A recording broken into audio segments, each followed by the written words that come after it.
He was the chosen one, the one destined to bring balance to the Force. But fate had a different path for him, one that brought him to the deepest part of the dark side of the Force. In Obi-Wan Kenobi's words, he was set to destroy the Sith, not join them. But as dark as Vader's story was, his story is one of tragedy. Love was his ultimate downfall as a Jedi, but even as Vader, after having committed countless atrocities, this love kept resurfacing, with Vader having to try and keep it in bounds. Vader had destroyed Anakin Skywalker, and it should remain that way. Chapter 1: The Rise of Darth Vader. Anakin Skywalker had just lost his duel with Obi-Wan Kenobi.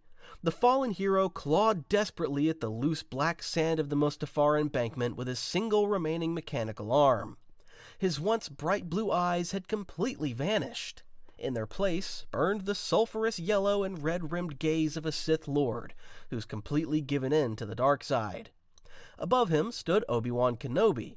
The Jedi Master looked down at his former brother, his heart fractured by grief.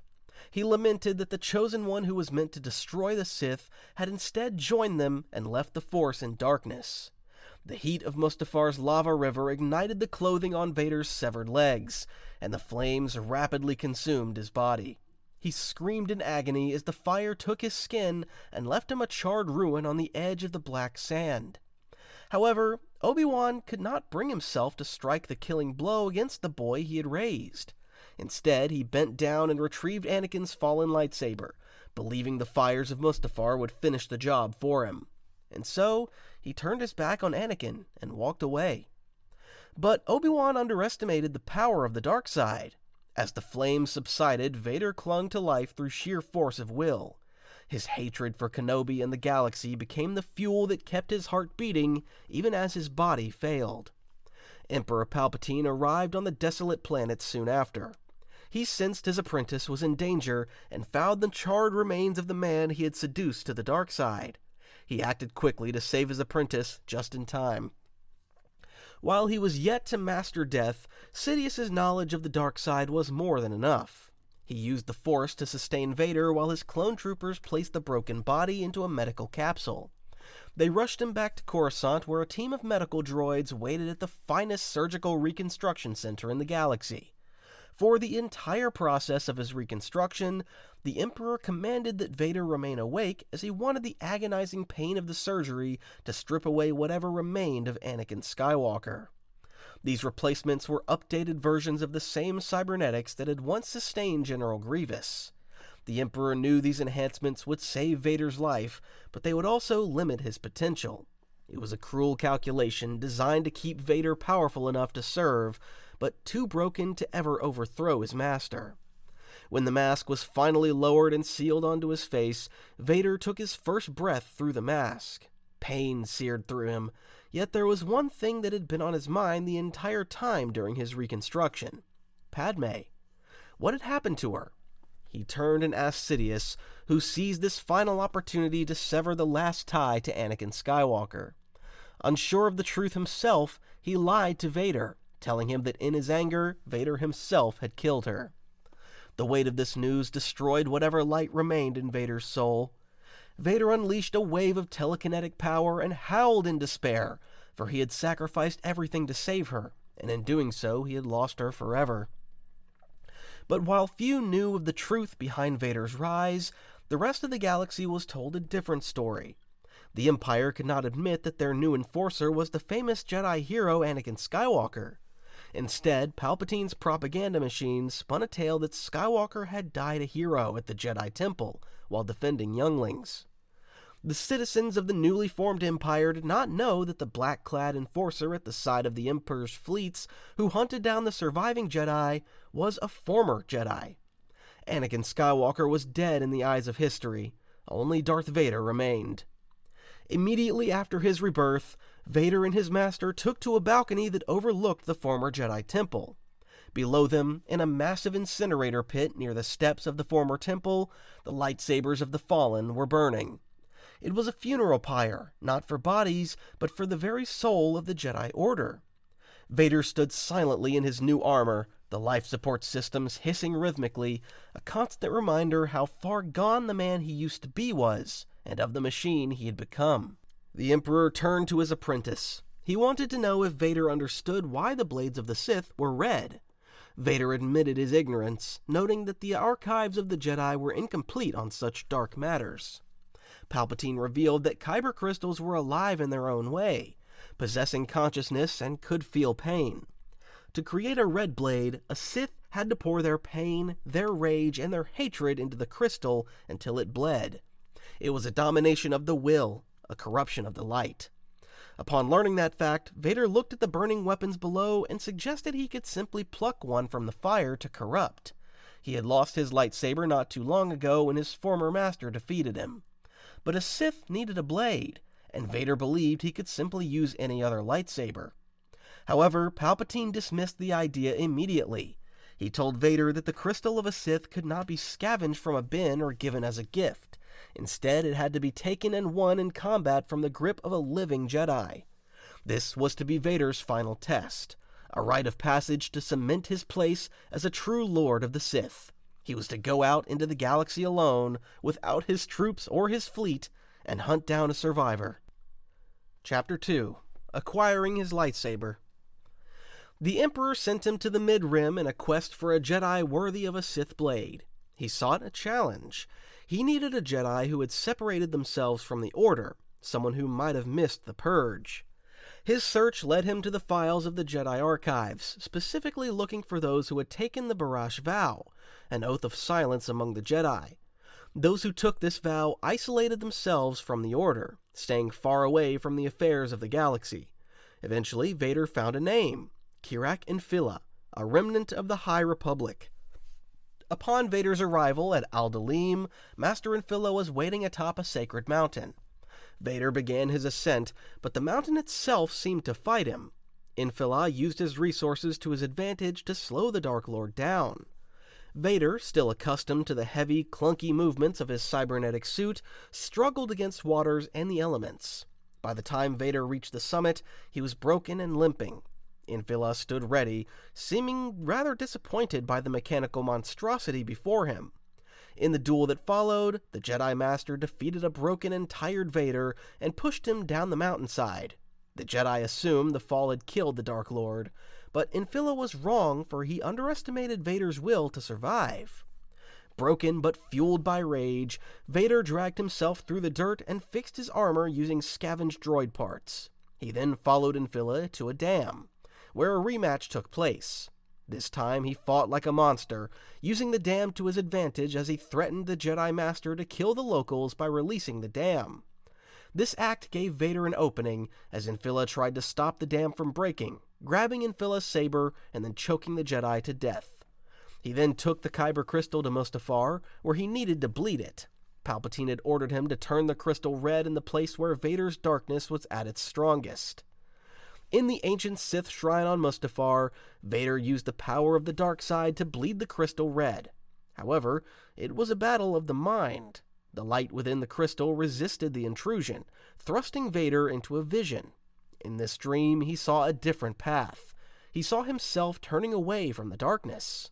The temptation of peace was right there, but Vader's darkness spoke to him as he rejected the vision and declared there was no turning back. The things he had done, the betrayals he had committed, were too great. Anakin was dead. Vader poured all his pain and anger into the small gem until it gave a crimson glow.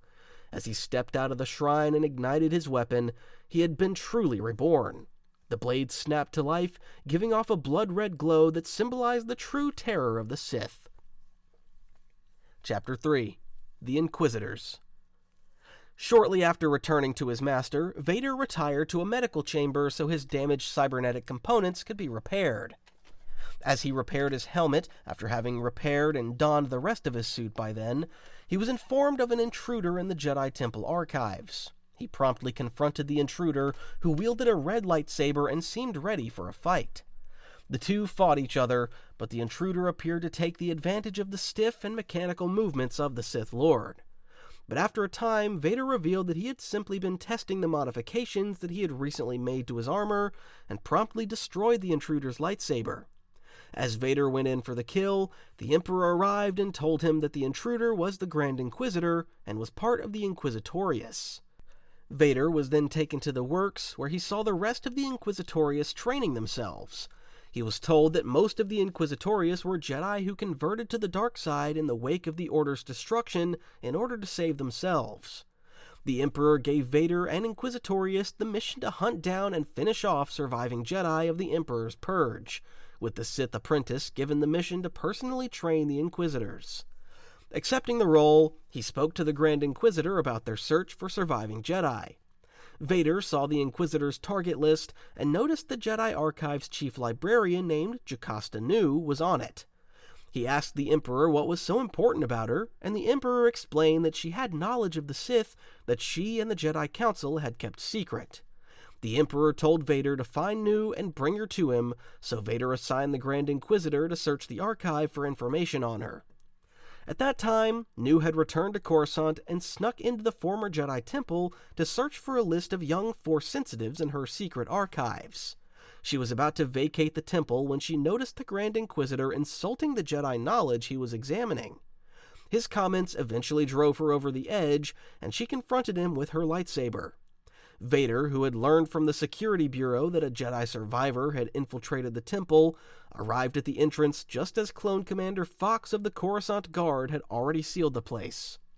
The Sith Lord arrived at the temple and found Jedi Librarian Nu fighting the Grand Inquisitor. Vader stopped the Inquisitor from slaying Nu, who fled. Chasing her, Vader was confronted in the archive vault by the librarian droid Cater, who identified him as Anakin Skywalker. To protect his identity, Vader destroyed the droid. Shortly after, Nu then used a lightsaber rifle to knock him back. She called him the Emperor's tool before purging the entire library's knowledge. However, Nu's rifle failed, prompting her to throw the explosive weapon. Vader deflected the blast, and Nu used the resulting chaos to escape the scene, amidst blaster fires from Commander Fox and his fellow clones. Vader then appeared through the wall, and the clones assumed he was a Jedi too, and fired on him. At that moment, Commander Fox approached the scene on an Imperial patrol ship and realized that they were firing on Vader. Fox tried to explain the misunderstanding, but before uttering out the rest of his words, his neck was snapped apart by Vader. Nu then found herself cornered by Vader and the clones. She attempted to jump off, only for Vader to use the Force to catch her. He brought her to his ship, and there she told the clones that he was the Jedi Knight Anakin Skywalker. Intent on keeping his identity a secret, Vader used the Force to throw the clones off the ship. In his anger, he also killed Nu.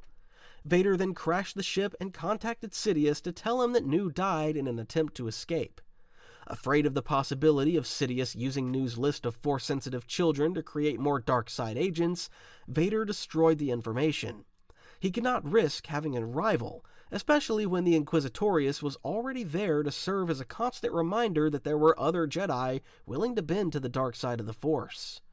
Shortly after defeating the old Jedi librarian, Vader followed his master to the Works District on Coruscant, where the two prepared for a sparring match in which Sidious intended to teach him a lesson. But Vader was quickly overpowered by Sidious, who knocked the saber out of his hand and quickly pushed him away with the Force. As Vader was on the ground, his saber was grabbed by Sidious while he told him that he still fought like a Jedi.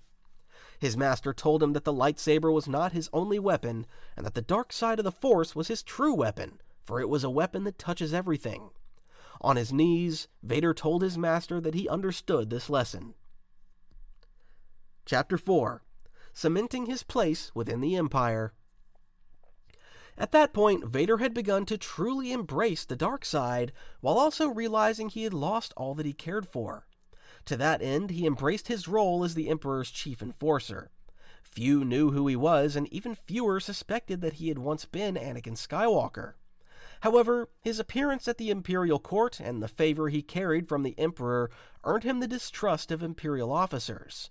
They resented him for appearing out of nowhere and having authority over them because of his link to his master. They also resented his heavy-handed treatment of them, such as when he used the Force in the presence of his master to choke Colonel Baroki. In secret, Baroki and another Imperial officer plotted to assassinate Vader, whose position in the new Empire they did not understand. For Vader, the situation came to a head when he investigated a Jedi sighting on Kabaria. Accompanied by the Ninth Sister, he headed to the bar where the identification had happened. Although the Ninth Sister had originally been planning to investigate alone, Vader, though, decided to come along because he wanted to fight another Jedi. However, instead of a Jedi, Vader was instead attacked by bounty hunters. After fending them off, though he managed to disarm him and destroy his lightsaber, he learned from them that they were hired by someone in the Imperial Executive Building on Coruscant, specifically the office of his master. As he realized there could be a traitor within the highest echelons of the Empire, Vader killed the bounty hunters and proceeded to return to Coruscant. Now suspecting that the Emperor had placed the bounty on his head, the Dark Lord planned to confront his master about his intentions while constructing a new saber. On Coruscant, Vader informed his masters of the events of Kabaria and the investigation into the kill order against him before, directly asking his master whether he had placed it on his head as part of a test. Noticing Vader's new lightsaber, the Emperor asked to see it and approved of its design. He also chastised his apprentice for believing that he would resort to such methods as placing a bounty on his head if he wanted to have him killed. Vader returned to his quarters where he meditated on the past events and his master's words. Thinking back to all that had happened, he eventually realized the cause of the conspiracy against him was that his sudden elevation had caused concern and fear among the ranks of the Imperial officers. Despite a lack of proof, Vader became convinced that Colonel Baroki must be involved in the conspiracy. The Dark Lord met with the Emperor and shared his conclusions and requested that he be publicly recognized and allowed to show them the consequences of opposing him. The Emperor agreed to Vader's plan, but forbade him from killing Tarkin as he was essential to his plans. The Emperor gathered the elite officers of the growing Imperial military to clarify the new hierarchy. He formally introduced Vader as his emissary who spoke with his voice and whose commands would need to be obeyed as if they had come from the Emperor himself. The Emperor then moved aside and allowed Vader to speak, and the Dark Lord summoned 5 officers before him, including Colonel Baroki. From there, he instituted a new rule stating that for every assassination attempt he survived, 5 officers chosen at random would be executed. He instantly executed the 5 designated officers with a forced choke before departing, leaving the remaining officers completely stunned. With his position in the hierarchy established, Vader did not need to hold an official military rank, but instead acted as the de facto commander-in-chief of the Imperial military. Then the Emperor told Vader it was time to prove himself as his enforcer, sending him to Mon Cala with a team to investigate a possible Jedi advisor alongside Moff Tarkin. Vader arrived with his Inquisitors, and after the Imperial ambassador of Mon Cala was assassinated, prompted a full-scale invasion by Tarkin's forces. During his time on Mon Cala, Vader located a Jedi, an Iktochi Padawan named Farron Barr, and subsequently agreed to Tarkin's request to capture King Lichar to quickly end the conflict. Vader seized Lichar at his royal command bunker, only to be confronted by Barr, who had revealed he had assassinated the ambassador to send the Mon Calamari into war. Overhearing this, Lichar ordered a ceasefire and surrender, but Vader killed Barr, who prophesied a great rebellion. Due to the events on Mon Cala, Vader ordered the imprisonment and torture of the people of Mon Cala, a root cause of the rebellion Barr had foreseen in order to quell any resistance in its tracks. Not too long after the events on Mon Cala, Vader became aware of a project that was taking up many resources, so he began investigating, which led him to the data vault on Scarif. There he found Project Stardust, which was a large battle station the size of a small moon. Vader studied its design before he was interrupted by Tarkin, who was very displeased with Vader's snooping. Tarkin told him he was not authorized to be there, but Vader claimed that the Force was all the authorization he needed. Despite Vader's strong stance as a being beyond the regular Imperial ranks, Tarkin relented and produced a hologram of the Emperor, who told Vader he did not recall sending him to Scarif. Vader apologized and told the Emperor he only sought to study the ways in which the Empire would extend its rule over the galaxy. The Emperor told Vader of a new mission he was to go on, and said there had been certain instances of sabotage during the Death Star's construction. Vader needed to discover the source before it got worse. The Emperor further told him that Tarkin had full authority over him, and that if he disappointed him, he disappointed Palpatine. As disgruntled as he may have been, Vader listened to his master's order and went to Geonosis to meet with Commander Orson Krennic, the de facto project manager for the Death Star. Shortly after arriving, they survived what seemed to be an attempt on their life, as Krennic claimed it was Tarkin sabotaging his efforts in order to get rid of him and take over the project. Vader asked him if there was any proof, and Krennic was not able to produce anything. The commander then explained to him the incidents that had occurred in the last 3 months. Vader gave his knowledge on the situation to loyalty officer Sid Udra, who met him at the Petronaki Arena to discuss what she suspected. She told Vader that as much as Tarkin and Krennic's rivalry caused tension between them, it was unlikely for either to be the culprit. She then offered Vader with another individual to look into named Galen Erso. The Dark Lord looked through Galen Erso's office and found many kyber crystals. He then found a recording of Erso and his family and noticed that Erso called his daughter Stardust, which was the code name for the Death Star's project. Finally, Vader found an Uthaka egg in a box. Knowing that Geonosians were a slave race and were forbidden from breeding freely, he confronted Krennic about this. Krennic denied that it was him and suggested that some of the slaves may have sent it as a distress call to Erso. Vader then deduced for himself the culprits for the sabotage. He and a squad of death troopers thus went down to the surface and entered a Geonosian hive, fighting the Geonosian queen and her underlings. The Geonosians stood no chance, and Vader slaughtered them like animals.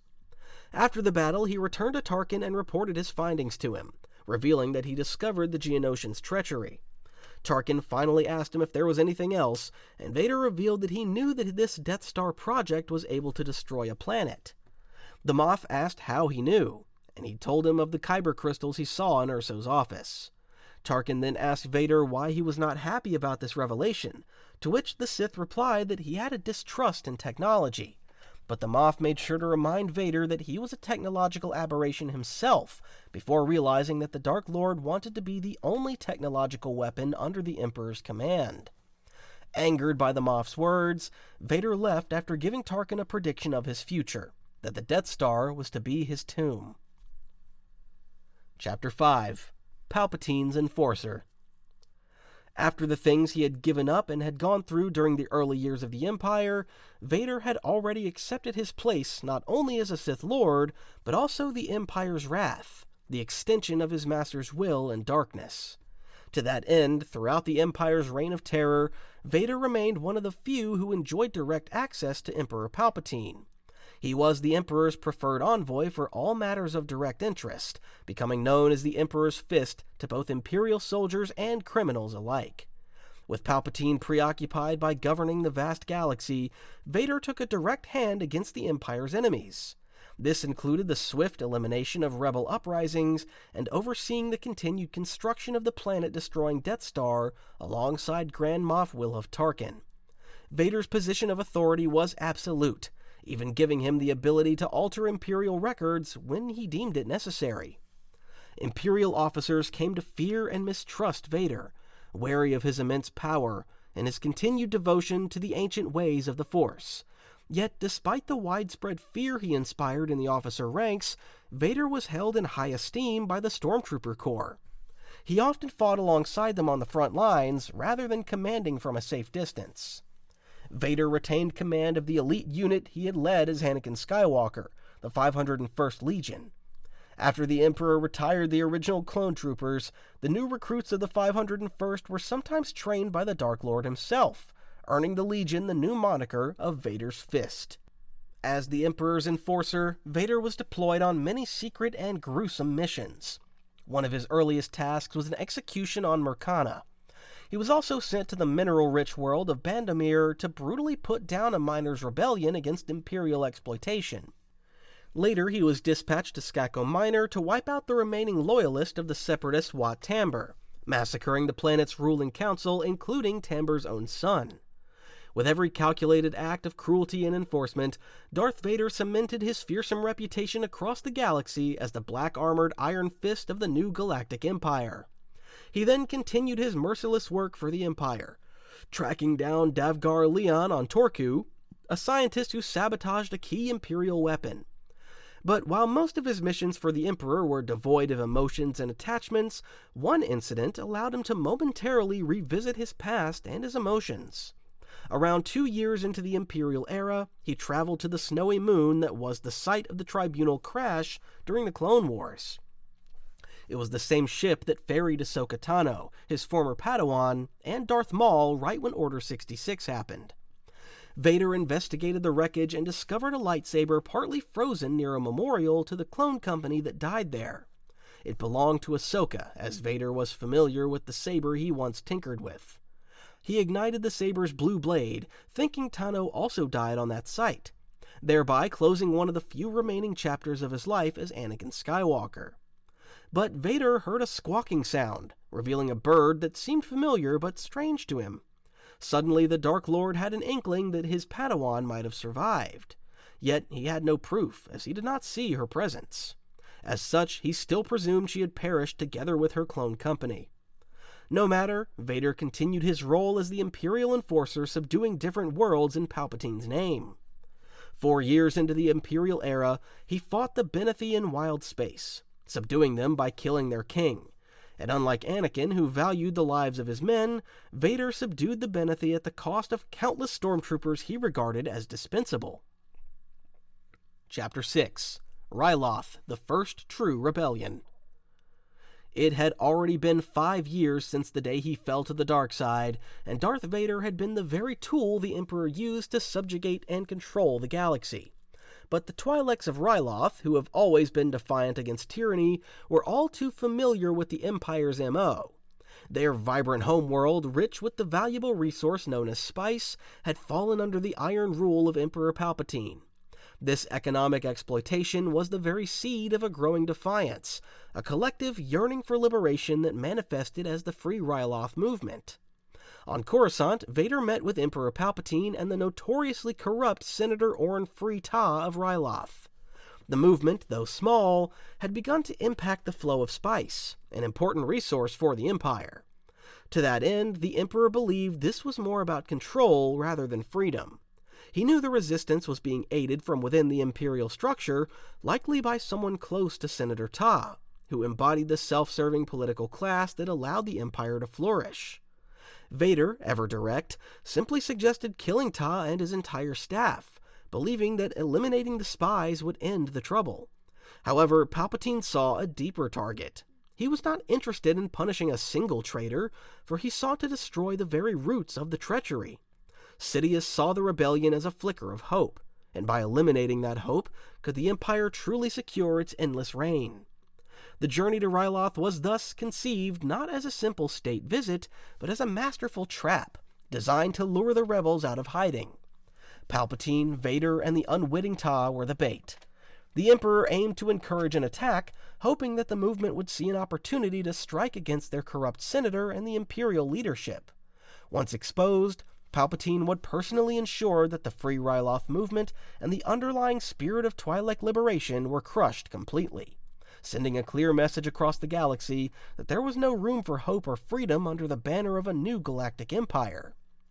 Vader and Palpatine journeyed to Ryloth on board the Perilous, but upon the great ship's exit from hyperspace, the Sith Lords were met by a hail of fire as the Perilous slammed into a field of spatial mines laid by Chom Syndulla's determined rebels.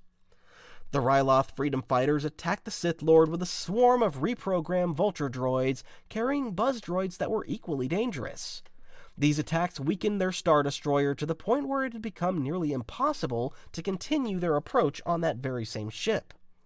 Vader did what he could to destroy the droids, even using the Force heavily to survive the encounter. Meanwhile, the few remaining fighters were swiftly annihilated by Vader's squadrons, and he himself returned to the relative safety of the Perilous. He marched straight to the Star Destroyer's bridge and used the dark side to force-choke the terrified Senator Ta for a short time, informing him of the traitor within his staff that had been responsible for the successful assault on the Perilous. The utterly terrified senator vowed to find the culprit, but the Emperor quickly had Ta and his entire staff confined to their quarters, fearing further treachery. An immediate order was then broadcast from the Imperial headquarters on Ryloth, demanding any and all repair ships to aid the badly damaged Perilous as it limped toward the planet. Unbeknownst to Vader and the Emperor, some of these Twi'lek repair teams were secretly members of the Free Ryloth movement. They were ordered to plant explosives in the ship's main core. When Vader learned of this, he issued a chilling order, commanding that all of the Twi'lek repair teams, numbering over 100, were to be executed without question, regardless of their guilt or innocence. However, before Vader could do more to preserve their ship, the main hyperdrive core had been riddled with timed charges, set to detonate if anyone attempted to disarm or remove them. Vader instantly concluded the massive ship was lost and ordered the captain to immediately evacuate. He reunited with the Emperor and left on the shuttle, mere minutes before the Star Destroyer was obliterated. Then the Imperial traitor Belcor Dre provided Cham Syndulla with the transponder identity of the Emperor's shuttle, and he directed Isval and her group aboard the escort boat to attack the fleeing Sith Lords. Vader's exceptional piloting skills, however, allowed him to evade the escort boat. Then he turned around and flew close enough to the enemy ship and force-choked Isval and her co-pilot. But before they lost consciousness, Isval managed to ram the shuttle with her escort boat. The crash disabled the shuttle's main power, forcing Vader to attempt a crash landing on Ryloth. As he guided the stricken ship through the atmosphere, he experienced distracting flashes of his past, haunting visions of events and people he had lost. Though distracted, Vader managed to land the ship in Ryloth's equatorial forest region, but his momentary lapse did not go unnoticed by the Emperor, who noted that the landing had been poor compared to what he knew Vader was capable of. After surviving Twi'lek attacks and the harsh forested environment full of local beasts that tried to kill them, the Sith Lords ran into a young Twi'lek girl. Sidious wanted to kill her out of fear she might reveal their location to the Freedom Fighters, but Vader convinced his master to spare the girl and demand her to bring them to her village, where they were able to obtain the communicator to reach Moff Morse. Soon after, Vader and Palpatine were surrounded by Syndulla's forces as they had finally caught up to them through the forest. But Morse's Imperial ships also arrived, aiding them in quelling the Twi'lek Rebellion's final, desperate stand. As the stormtroopers killed the Twi'leks, Vader noticed a trio of key Twi'leks, Syndulla, Isval, and Gul watching from afar, and he went to pursue them. Gul and Syndulla escaped, leaving Vader to capture Isval and bring her before the Emperor. Palpatine mocked her, telling her that her people had accomplished nothing, and Vader subsequently executed her with a swift, cold motion. On the Emperor's final orders, Vader then killed the innocent villagers to leave no witnesses, concluding their bloody mission. Chapter 7. Vader's Continued Rise. As powerful as Vader had become while he held court in the Imperial Palace on Coruscant, his powers had limits. He was a looming shadow judging over the elite of the elite in the Empire. But for all his power, Vader could not shake Moff Tarkin off his back. The Emperor gave him a directive to work together with Tarkin to investigate a rebel cell on Murkon. The mission quickly became a personal hunt when dissidents stole Tarkin's ship, the Carrion Spike, which happened to house Vader's personal meditation chamber. Forced to work in tandem, the two pursued the thieves across the galaxy. Vader used his connection to the dark side in his stolen chamber to track the vessel through the void. From Murkana to the Findar system, the duo chased their quarry, commandeering ships and navigating false leads. It soon became clear that the insurgency had help from within the highest ranks of the Imperial military. The man was Vice Admiral Dodd Rancet, who had thought he could manipulate the Empire for his own gain. But he could not hide his treachery from the Sith. Upon confirming Rancet's betrayal, Vader sealed the Admiral in an escape pod and ordered it destroyed, turning the traitor into space dust. While Tarkin finished off the rebel cell, Vader spent the following weeks rooting out every associate, scientist, and syndicate member who had aided Rancet and his co-conspirator Birch Teller. The galaxy learned once again that there was no hiding from the Empire's fist. But what also stood out was Vader's growing professional relationship with Tarkin, a man he regarded as a rival for the Emperor's affection. As much as the Dark Lord did not like the idea of working with Tarkin, they'd become a formidable duo, seemingly unstoppable in enforcing the Emperor's will. Though a precarious one, this partnership had become the most dangerous in the Empire. Tarkin, who respected Vader in a professional capacity, was surprised to learn of the odd request coming from the Sith Lord himself some days later after their mission. He wanted the Moff to hunt him down. This was the favor Tarkin owed Vader for the events on Mon Cala. Initially, Tarkin could not believe such a request. Why would a powerful Sith Lord ask an Imperial ally to hunt him down? But then it became clear Vader simply wanted a challenge. The Sith Lord had grown bored because the surviving Jedi were weak and offered him no challenge, so he wished to sharpen his skills against the greatest military mind in the Empire. Tarkin accepted the challenge and gathered a team of elite hunters to track the Sith Lord on the isolated world of Chandar's Folly. Tarkin knew that fighting a Jedi with energy weapons was foolish, so he outfitted his team with slug throwers and flamethrowers to bypass Vader's lightsaber defenses. With these tactics initially working, the Moff thought he saw hesitation in Vader's posture. However, the hesitation was short-lived, and Vader turned the tables on Tarkin's hunters. Then the Grand Moff deduced that Vader was invincible as long as he held his Crimson Blade, so he devised a plan to steal it. After sacrificing several men to the slaughter, one of the hunters managed to snatch the weapon from Vader's grip. This loss did not make Vader retreat, but instead made him far more dangerous. He began to use the Force fully, snapping necks and crushing throats from a distance. In the final hours of the hunt, Vader deactivated his life support suit to be completely silent. He ambushed the camp, killing the hunters one by one until he reclaimed his lightsaber. Tarkin was the last man left, and he fled into the Stormlands, but he knew he could not outrun the inevitable. He fell to his knees as Vader loomed over him, ready to claim victory. However, Vader's hubris had placed him on high ground in a lightning storm, and a massive bolt of energy struck his metallic suit, making Vader drop to the ground. Tarkin survived the blast and called for his ship, deeming the hunt to be over. Yet, as they waited, the paralyzed Vader reached out with the Force and choked Tarkin one last time to prove that he had not truly been defeated. But the Moff barely survived by crawling far from Vader's range. That encounter proved one thing, that Vader would not hesitate to kill Tarkin even if they were allies for the same cause. With his skills sharp as ever, the Sith Lord recovered from that skirmish with Tarkin's hunters and was made aware of a new hunt, someone who might be a true challenge. Eth Koth, a Jedi Master who once held a seat in the High Council.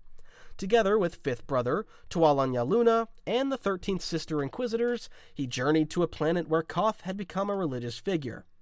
In the duel that followed, the Jedi Master more than held his ground. It wasn't until Vader used Koth's wife and child as leverage that he managed to kill him. Vader's mercy, of course, knew no bounds, as not even his allies were spared from his wrath. When Yaluna and the 13th sister went rogue shortly after the mission to kill Koth, the Sith Lord personally hunted and killed the Inquisitor duo. Chapter 8. Vader's Fortress. The treachery of two Inquisitors gave Vader enough reason to convince the Emperor that the Inquisitorius was incompetent. Unconvinced, Palpatine chastised Vader for the mess he caused when he hunted the Inquisitors throughout Coruscant. To that end, they agreed that the best decision was to relocate the Inquisitors rather than discard them, to prevent any damage to the capital and to minimize personal ambition on their part. The Emperor then commanded Vader to bring order to Alderaan, but the cyborg refused. Instead, he demanded a planet of his own to rule. Palpatine offered the sands of Tatooine or the lakes of Naboo, but Vader chose the hellscape of Mustafar. It was the crucible where Anakin Skywalker died and Darth Vader was truly born. Intrigued by this sentiment, Sidious granted the request and bestowed upon him the Mask of Lord Momin, an ancient helmet possessed by a Sith heretic who had long been erased from the archives. Vader took Padme's old Naboo royal starship, which had been recovered, and used it as his personal vessel to the volcanic world, accompanied by Colonel Bren and her aide. As they breached the atmosphere, he deactivated the shields and allowed the fire to blacken the silver hull of the ship even further. Once on the surface, he sought a locus of dark-side energy to build his sanctuary. But while Bren drafted standard designs, the Mask of Momin exerted its will. It possessed the aide, murdered Bren, and drew a blueprint of geometrically impossible architecture. Upon realizing what had happened, Vader took the mask to the dark cave and communicated with the spirit within. Momin revealed his history as a sculptor of flesh and spirit, a Sith who had trapped his own essence in the mask to escape oblivion. He promised Vader that the specific design of the castle would act as a key. If built correctly, it would tune the energies of the Force and open a door between worlds. The spirit of the ancient Sith Lord went as far as tempting Vader with the possibility of reuniting with Padme. Desperate to reclaim what he had killed, Vader agreed to the partnership, but warned the ancient ghost that betrayal would result in eternal torment. For 2 long years, the construction continued under the fiery skies of Mustafar. Momin possessed the bodies of locals to direct the work, using Imperial resources to raise a jagged black tower above the lava falls. However, the dark side was not easily tamed. Each attempt to activate the portal resulted in catastrophic failure. Fueled by frustration, Vader would slaughter Momin's host body, only to place the mask on another victim to begin the work anew. He would stop at nothing to tear open the galaxy and find his lost love. And as he was constructing his fortress on Mustafar, a similar fortress for the Inquisitorius was being constructed on the watery moon of Nur. The Dark Lord then traveled to Nur to secure a holocron of Force-sensitive children, only to find the second sister failing in her duties against the surviving Jedi Cal Kestis and Ser Junda.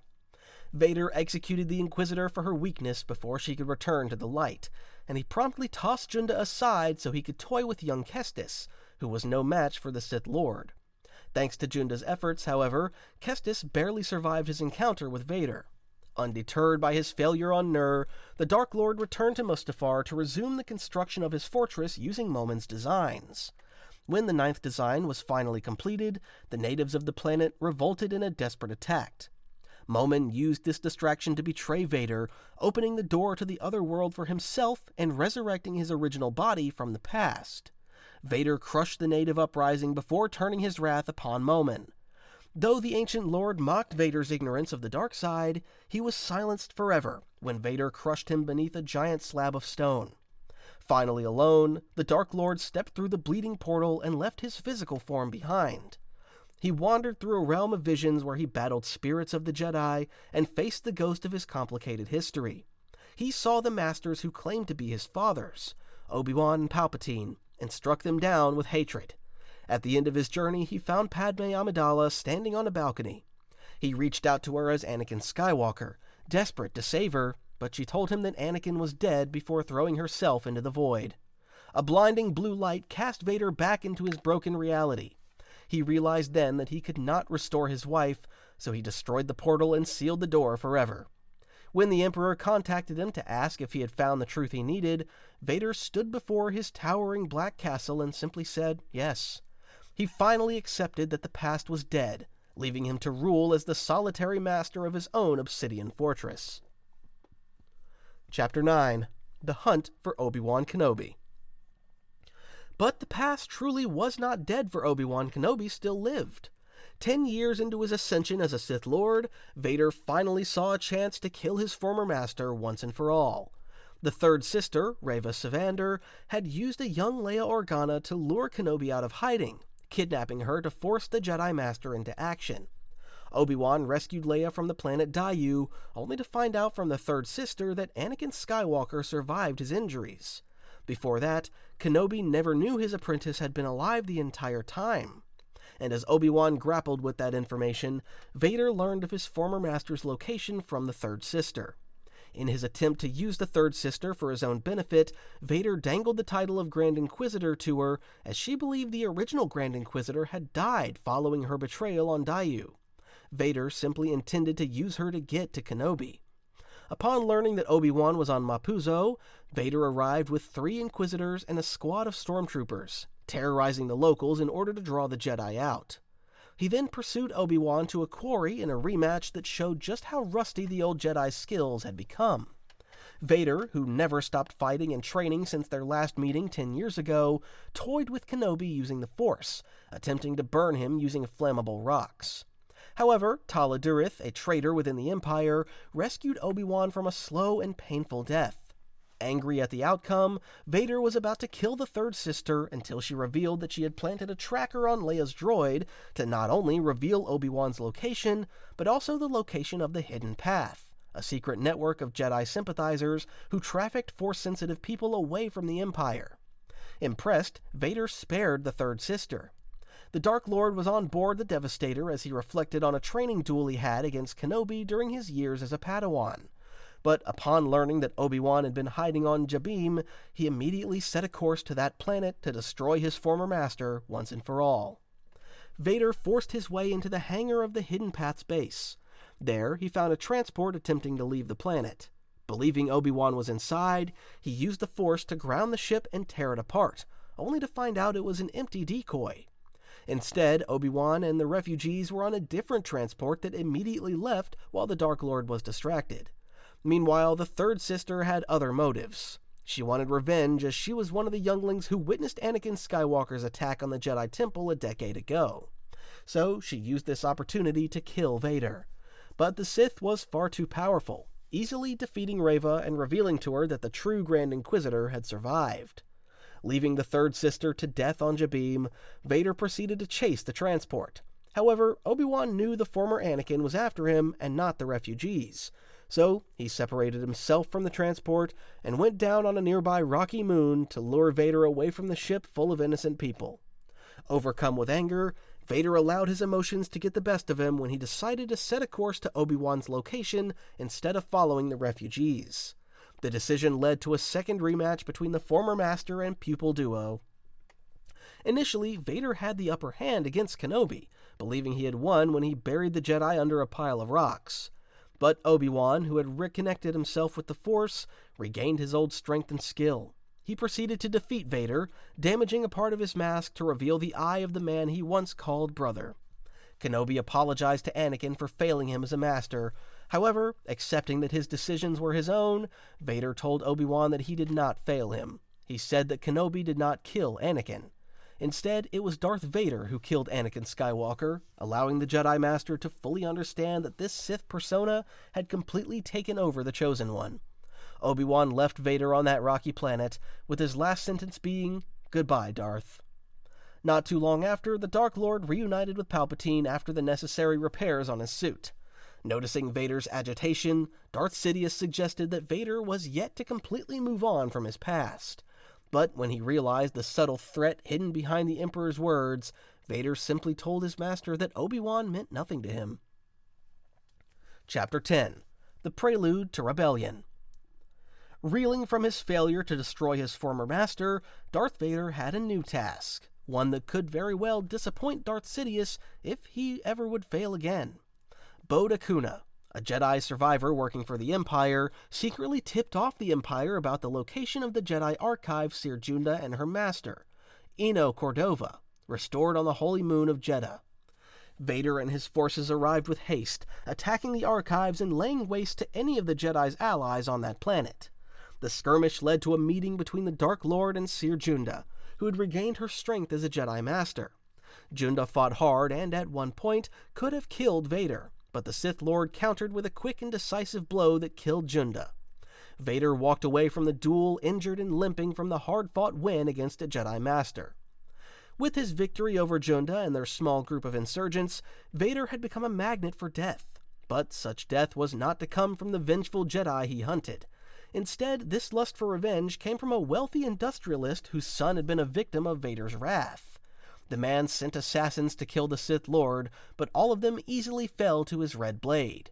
Sometime later, Vader was summoned by Emperor Palpatine. Upon entering the Emperor's throne room, he sensed a disturbance in the Force.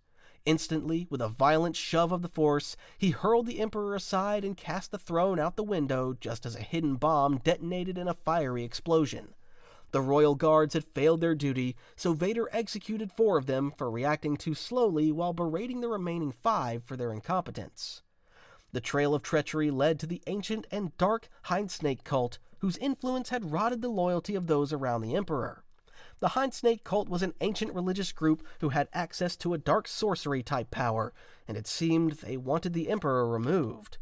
Vader, alongside 2 royal guards, thus traveled to a moon orbiting a derelict Venator-class Star Destroyer where the cult was located. He walked into the vacuum of space to inspect the ghost ship and found the crew missing. The clues pointed to the moon's surface where the survivors had likely been devoured by the local fauna. Vader descended to the surface, where pressed onward toward the ruins of an ancient temple where the dark sorcerers waited for him, having anticipated his arrival. They greeted him and offered a guide through their temple. Vader agreed, wanting to learn their motives. As Vader moved through the temple, though, he was suddenly encapsulated by vines, which choked the cyborg Sith, removed his mask until his breath failed him, and his mind drifted into a vision. He saw himself unmasked and free of his painful armor as he finally cut down Obi-Wan Kenobi in a duel. The vision shifted to show him withstanding Palpatine's lightning and rising above his master not as a Sith, but as a servant of the Hindsnake cult wearing their insignia. The cult essentially promised him one thing: the death of his master at his hands at the exchange of serving them. They were willing to give him everything he wanted, the deaths of his two masters. After all, Vader himself had never been a master. He was a slave to his ties with Kenobi. More importantly, he was tethered to Palpatine's dark power, unable to rise above it. But Vader realized he was no one's pawn, and he refused to trade one leash for another. He shattered the illusion and slaughtered the cultist without mercy.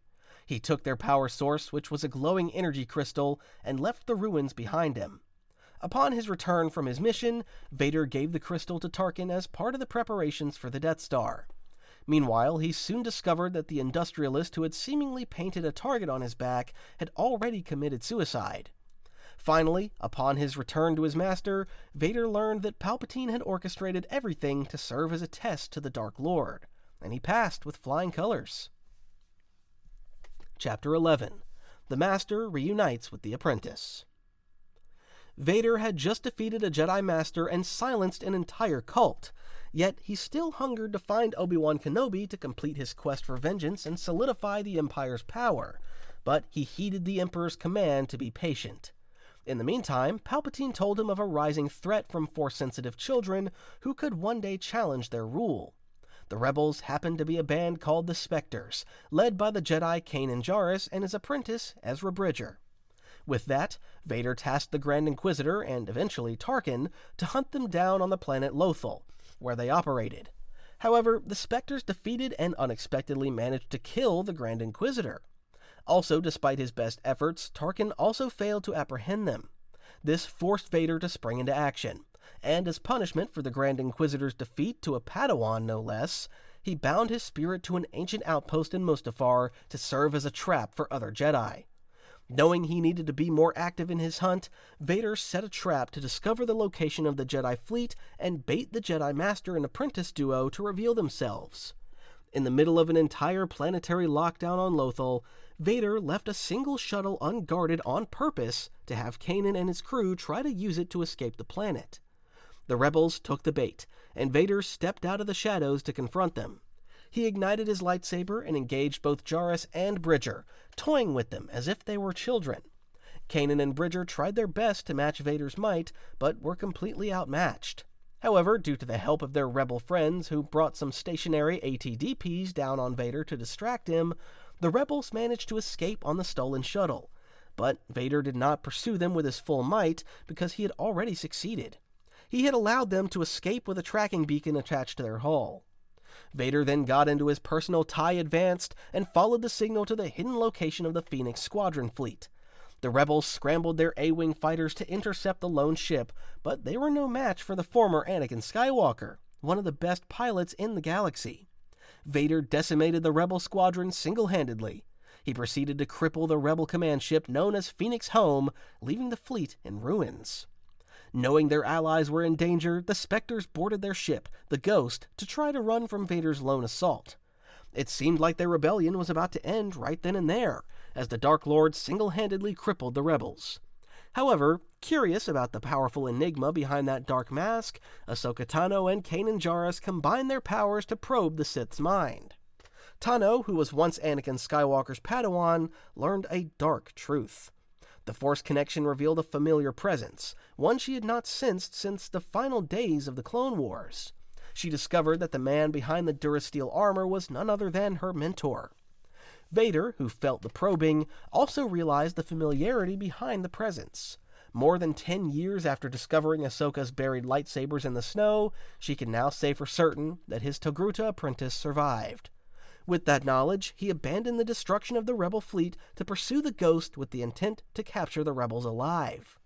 Admiral Constantine arrived with his Star Destroyers to assist, but his clumsy activation of tractor beams ensnared Vader's ship instead of the rebels.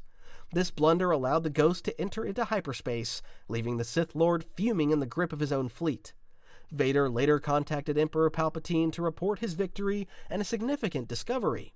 he revealed that Ahsoka Tano lived, causing the Emperor to speculate that she could lead them to other survivors like Obi-Wan Kenobi.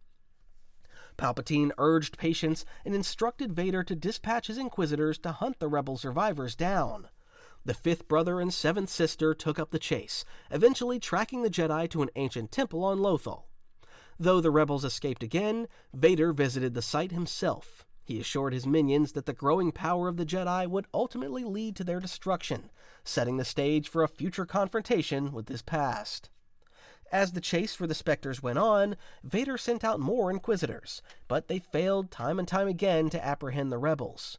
It wasn't until he got the word from the Inquisitor on the planet Malachor, an ancient world once belonging to the Sith Order, that he sprung back into action. The Inquisitors had reported that not only was Ahsoka Tano present on the planet, but also the former Sith Lord Maul, who wanted to unlock the superweapon housed inside the temple on Malachor. Vader thus took the matters into his own hands and traveled to Malachor aboard his TIE Advanced. He arrived just in time. Although his Inquisitors had all been beaten, the Jedi had not yet managed to completely activate the ancient Sith temple. As Vader descended atop the temple to confront Ezra Bridger, he made quick work of the boy and was about to execute him until a familiar voice distracted him. Ahsoka. At last, she had arrived, setting the stage for a fateful duel between the former master and apprentice. While she initially had doubts about the man behind the black mask, Ahsoka was finally convinced that it was Skywalker who had been terrorizing the galaxy this entire time. Unlike his feelings for Kenobi, Vader initially had no reason to hate Ahsoka, so he offered his former apprentice a chance to live if she gave up the location of any other Jedi in hiding. But Tano refused his terms, and despite the overwhelming evidence, she still struggled to accept that the armored giant before her was truly Anakin Skywalker. Vader answered by claiming he had destroyed the weak Skywalker, which prompted Tano to swear vengeance upon him. When he reminded her that revenge was not the Jedi way, she declared that she was no Jedi. A duel ensued, with Vader doing double time. He was fending off Ahsoka while also trying to prevent the Spectres from escaping with the Sith holocron to activate the temple. After throwing Ahsoka off the temple walls, he turned back to get the holocron.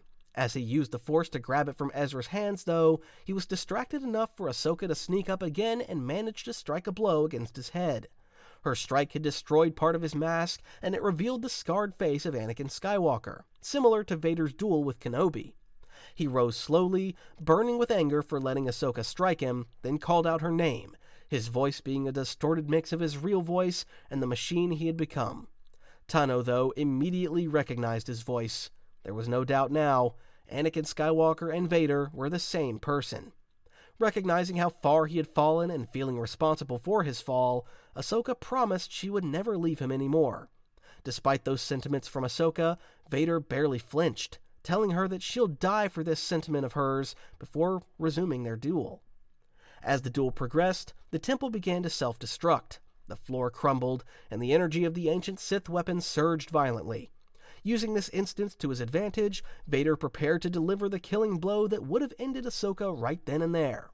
However, a gateway from the mystical world between worlds opened, with an older version of Ezra Bridger from the future pulling Tano in to save her from certain death.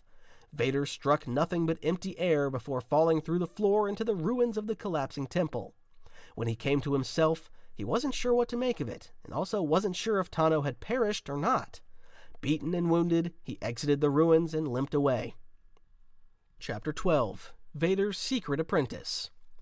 Unbeknownst to much of the Empire, Darth Vader had kept a secret apprentice. During the early years of the Imperial era, he traveled to Kashyyyk to hunt down a surviving Jedi named Kento Merrick, only to find out this Jedi had a son whose potential in the Force rivaled that of the Emperor's.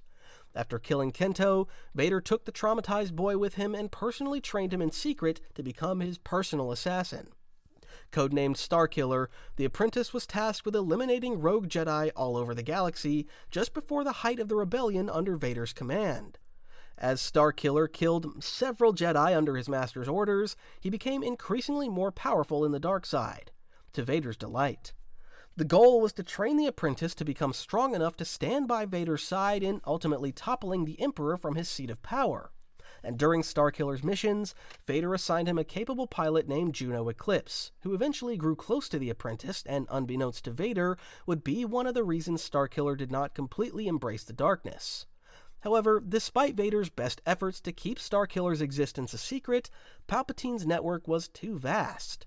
Upon successfully killing a powerful Jedi Master named Shaak Ti, Starkiller was recalled to Vader's ship, the Executor, to rendezvous with his master to finally kill the Emperor. But they found out that the Emperor's spies had followed Starkiller during his missions, ultimately tracing him to Vader. Unbeknownst to Starkiller, the Emperor's flagship had traveled to their location. He believed that Vader had lured his master there so that they could both overthrow him. Unfortunately, the Emperor revealed that he had been aware of the apprentice's existence for some time already. Giving Vader an ultimate, the Emperor ordered him to eliminate the apprentice. Vader knew there was no point to face the Emperor head-on, thus he ignited his Crimson Saber and impaled Starkiller through the chest. He then pushed Starkiller out of the ship to leave him to die in the cold vacuum of space. However, he knew that it would be a pity to let Starkiller die this easily. He secretly ordered droids to pick up Starkiller and fix him up, saving his life. However, Palpatine yet again got wind of Vader's action and forced him to use his apprentice for a greater goal. Vader was ordered to use Starkiller to try and round up the ever-growing enemies of the Emperor. Vader did as asked, telling Starkiller to round up enemies under the guise that they'll help himself and Starkiller to overthrow the Emperor. Starkiller did as told, and managed to round up a band of rebels, including some prominent senators and Ram Koda, a former Jedi Master, all while slowly drifting away from the path of darkness thanks in large part to his newfound allies. But still, he believed in Vader's words that they'll overthrow the Emperor together. But when he transmitted the location of the rebel base, Vader arrived and arrested each one of them before leaving Starkiller for dead. Vader knew that defying the Emperor was pointless, and thus saw no more use for Starkiller. But right before he could land the killing blow, Starkiller's droid Proxy distracted him with a holographic image of Obi-Wan Kenobi, allowing the apprentice to drop down a cliff. Vader assumed he died from the fall and took his prisoners to the construction site aboard the first Death Star, where the Emperor was awaiting him. However, he didn't expect Starkiller's resolve. He had survived the fall and come after him, boarding the Death Star to rescue the senators and his allies. Vader, sensing his apprentice, went out to face him in the intent to finish what he had started. But to his surprise, Starkiller fought with a resolve like he had never seen before in any enemy he had faced. Unable to keep up, Starkiller managed to severely damage his suit and throw him into the Emperor's throne room. He had lost the duel and was trying his best to stay conscious. Sidious, who was a witness to the duel, was deeply disappointed by the outcome. After all, he spent years orchestrating Anakin Skywalker's fall to the dark side, only for Darth Vader to become a slow, crippled, and defective shell of his former self. The loss to Starkiller, who had assumed his birth name Galen Marek, was the ultimate sign of Vader's weakness as an apprentice. Wishing to lure Marek back to the dark side, Palpatine tempted the apprentice with the idea of power.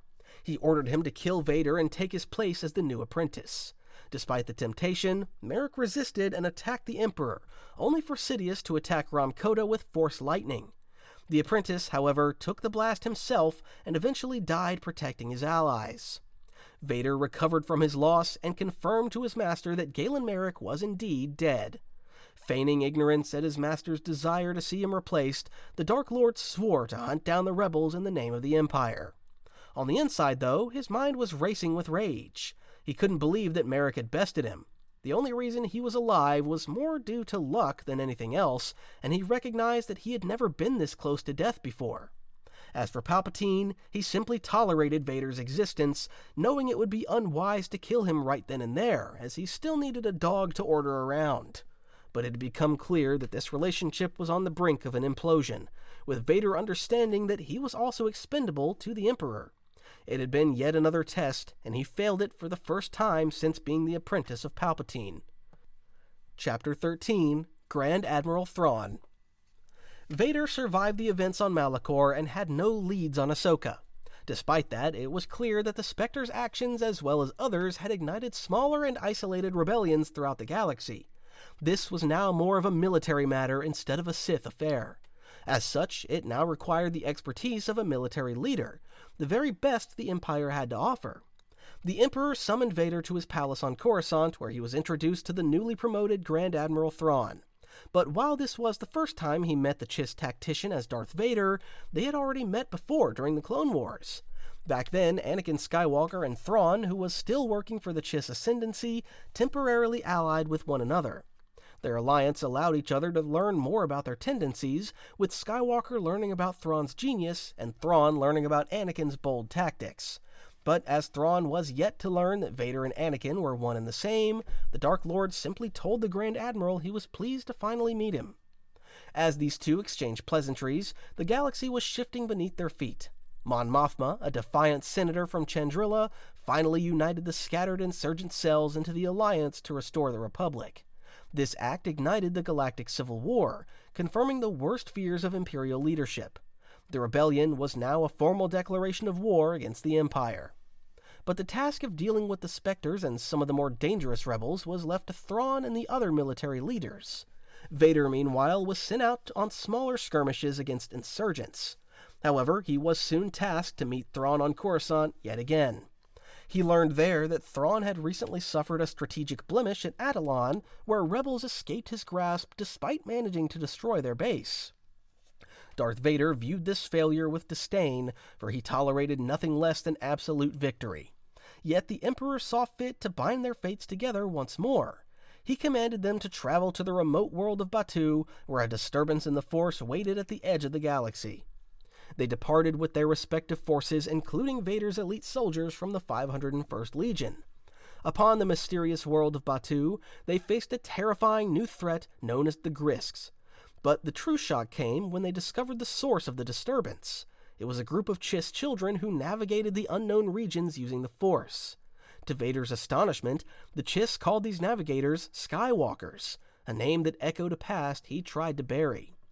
This revelation brought old memories to the surface and tested the fragile alliance between the two commanders. As their partnership continued, Thrawn managed to deduce that the Sith Lord and the Jedi Anakin Skywalker were the same man. Unlike Tano, who used the Force to sense Anakin's presence, Thrawn merely relied on his logic, as the former Skywalker's old habits were yet to die.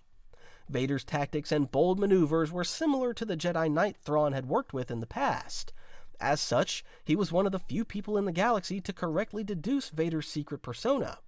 However, the Grand Admiral wisely chose to view them as separate entities, for he knew Skywalker was truly dead. Vader still questioned where Thrawn's true loyalties lay, fearing the Chiss strategist cared more for his own people than the Empire. But Thrawn proved his worth during the conflict, promising to Vader that he would stay with the Empire instead of returning to the Chiss Ascendancy to help his people against the Grisks. Then, in a rare moment of respect, Vader agreed to support Thrawn's TIE Defender project before the Emperor, suggesting upgrades to make the vessel even deadlier. Long after they left, the people of Black Spire Outpost on Batuu whispered rumors of the Dark Lord's visit for years to come. Chapter 14. Another attempt to resurrect Padme. Not too long ago, Vader worked together with the spirit of Darth Momin in the hopes of opening a doorway to the past. He wanted to bring Padme Amidala more than anything. But while that attempt failed, he saw another opportunity. The Sith Lord found his obsession reignited when he discovered the existence of the Aeon Engine. He unearthed the tragic tale of Lady Corvax, a powerful figure from Mustafar's history who had attempted to restore her fallen husband to life using a sacred artifact known as the Bright Star to power an ancient machine. Although history remembered the process as a catastrophic failure that scorched the planet's surface, Vader believed that Corvax had only failed due to her lack of strength in the Force. He was confident that he possessed the power she lacked, but he soon discovered that only those of Corvax's blood could operate it. Vader was undeterred by this ancient security measure, for his reach across the galaxy was absolute. He scoured the stars for any survivors in Lady Corvax's bloodline, a search that eventually bore fruit. He discovered that Corvax had an heir in the form of a smuggler. Vader then found the smuggler and used the descendant to access the Aeon Engine. The Dark Lord communicated with the Black Bishop, a mysterious ally in his search for the Aeon Engine, and they discussed how the Bright Star would give Vader the incredible powers needed to resurrect the dead. But he dismissed the Bishop once he sensed a sudden painful echo of Padme's soul resonating through the Aeon Engine.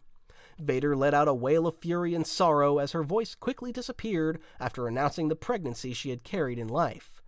He and the smuggler then worked together to go through Korvac's fortress in Mustafar, where Vader acted as a mentor in the Force to the smuggler, training him in the basics of the Force. The training continued until they reached the deeper parts of the fortress. Suddenly, a massive creature known as a dark ghast attacked them, forcing Vader to let go of the smuggler to fight the beast. Despite the separation, Vader caught up to the smuggler just as they had retrieved the bright star, for the smuggler had intended to betray him. Vader beat them to the punch, retrieved the artifact, and left them stranded in the cave. He then placed the bright star on the Aeon engine and began the ritual to resurrect Padme, determined to save his wife, even if it meant sacrificing other planets to fuel the machine. Padme's face began to emerge from the energy with her voice repeating words from long ago, indicating that the ritual was working. However, the smuggler re-emerged to stop the ritual, knowing the potential catastrophe the device could cause. Vader engaged his brief apprentice in a duel, vowing that he would succeed where Lady Korvax had failed. As the smuggler resisted Vader's attacks, the bright star energies coalesced, causing a bluish projection of Amidala to appear in full form. Vader paused the duel, holding the smuggler in a chokehold, but he realized too late that the conflict was affecting the engine. Padme's projection faded, and Vader became furious as he blamed his failure on the smuggler.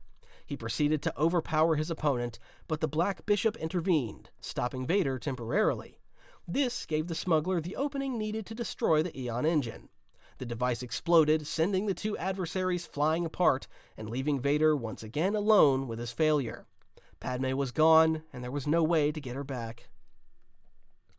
Chapter 15: The Death Star Crisis. In the greater galaxy, the rebellion had been rising, and the Empire was trying to quell the embers of a civil war before it could turn into a bonfire. To that end, they needed the secret superweapon more than ever. The Death Star was the power that could end the rebellion before it could take off completely. Meanwhile, Grand Admiral Thrawn understood more than anyone that Vader was the only individual within the Empire capable of truly protecting the Death Star project. This was a task Vader accepted with reluctance, for he held a deep disdain for the battle station. To the Sith Lord, the technological terror was an abomination that mocked the true nature of power. He also had a suspicion that there was a weakness in that massive structure. Yet Thrawn knew that Vader's ruthlessness was required to root out threats. Vader's involvement in the Death Star deepened shortly after the destruction of Jedha City, when the Empire used it as a display of a fraction of what the superweapon could do. But as Vader was resting in his Bacta tank, director Orson Krennic, the man behind the Death Star project, had arrived to explain recent security failures.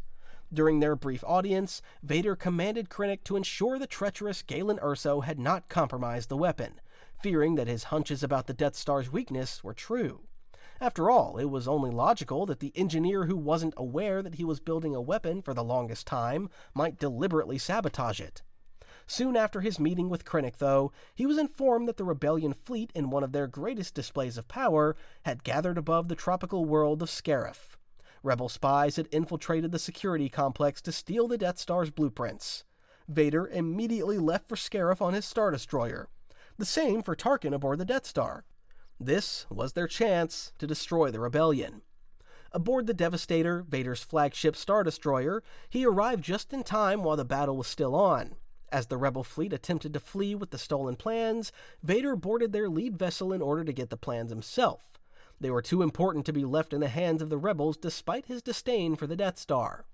However, after fighting his way through the rebel soldiers, he could only watch as a Corellian corvette carrying the plans escaped at the last second and went into hyperspace. In an instant, Vader ordered the Devastator to pursue and linked up with it.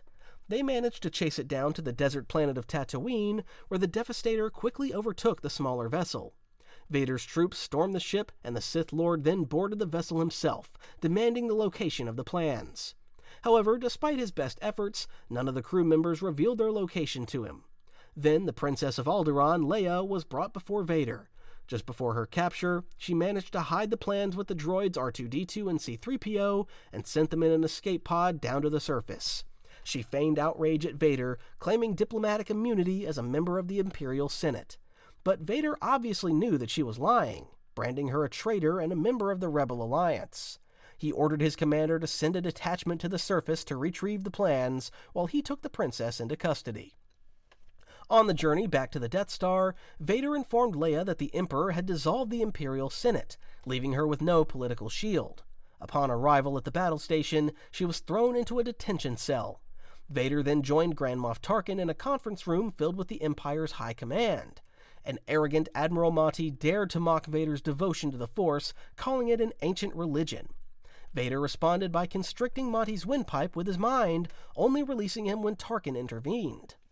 As the search for the rebel base grew desperate, Vader attempted to extract the information from Leia using a torture droid, but her will was strong. Realizing pain would not break her, Tarkin told Vader that he had a better method in mind to get her to talk. They brought the Death Star to the Alderaan system and threatened to destroy her home planet. Leia, hoping to save her people, lied and claimed the base was on Dantooine. Tarkin, wishing to demonstrate the station's power, ordered the destruction of Alderaan regardless. Vader held the princess back as she watched the super laser obliterate her world, a tragic silence falling over the galaxy, as millions of voices cried out in terror and were suddenly silenced. Vader felt the tremor in the Force, but felt indifference toward the millions of lives lost. Chapter 16. An Old Friend Returns. As Vader awaited any feedback on their search on Tatooine aboard the Death Star, he was informed that there had been an unregistered ship whose passengers were missing and running loose on the Death Star. Vader concluded that this ship might be there to return the stolen plans to the princess. He went to the hangar to inspect the deserted ship himself. The flight logs indicated the crew had abandoned ship after takeoff, but Vader sensed something far more significant than a deception. A tremor rippled through the Force, a presence he had not felt in nearly 10 years. It was Obi-Wan Kenobi. He was here, aboard the Death Star. Shocked at this revelation, Vader ordered the ship scanned, but his mind was already set on a singular goal: the destruction of his former Jedi Master. When news arrived that the princess had been liberated from her detention block, Vader realized the distraction for what it was. He headed for the tractor beam terminal near the hangar bay, deciding he would face his old master alone. Vader found Kenobi waiting for him near the open blast doors. The old Jedi had just deactivated the tractor beam to allow the freighter to escape, and he ignited his blue lightsaber, ready to face his old pupil. The two dueled with their sabers, showing their skills and mastery with their blade. It was a stalemate, with neither side gaining the advantage. Kenobi, however, warned his former apprentice that he could not win, for if Vader struck him down, he would become more powerful than the Sith could possibly imagine. As their blades clashed, they moved toward Bay 327. There, Kenobi saw the others rushing to board the Falcon, and his eyes locked onto the young man called Luke among them. Knowing he needed to buy time for the young rebels, Kenobi smiled and raised his blade in a gesture of surrender. Vader did not hesitate and swung his lightsaber through the old man. However, the blade went right through his robes, and to his surprise, there was no body to fall to the floor. Kenobi had vanished, his physical form disappearing as he became one with the Force.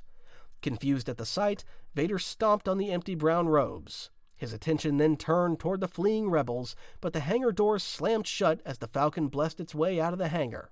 Vader watched them go. Their plan had worked, as they had placed a homing beacon on the ship. The Falcon would lead the Empire straight to the hidden rebel base. The Empire tracked the Falcon to the moon of Yavin 4. As the massive station moved into orbit to destroy the rebel base, the Alliance launched a desperate attack with X-Wings and Y-Wings. Tarkin refused to believe the small fighters posed a threat, but Vader knew better. When he learned the rebels were targeting a thermal exhaust port, Vader decided to deal with the threat personally, understanding that the Death Star was compromised as he had feared. He boarded his TIE Advanced and led a squadron into the trench. Vader dismantled the rebel assault, nearly putting an end to the rebels' plans of destroying the Death Star while destroying every X-Wing and Y-Wing in sight. This left only the lead pilot, the young boy he had seen in the hangar. Vader sensed the Force was strong with this one, stronger than any pilot he had faced. He locked his targeting computer onto the X-Wing, preparing to end the rebellion with a single squeeze of the trigger. But just as he was about to fire, the Millennium Falcon dove out. Han Solo fired on the TIE fighters flanking Vader, causing a necessary distraction. The impact sent Vader's TIE spinning uncontrollably out of the trench and into the void of deep space. Moments later, the Death Star was consumed in a massive explosion that killed Tarkin and dealt a crippling blow to the Empire. Vader had failed to protect it and was the sole survivor. Chapter 17: The Yavin Aftermath.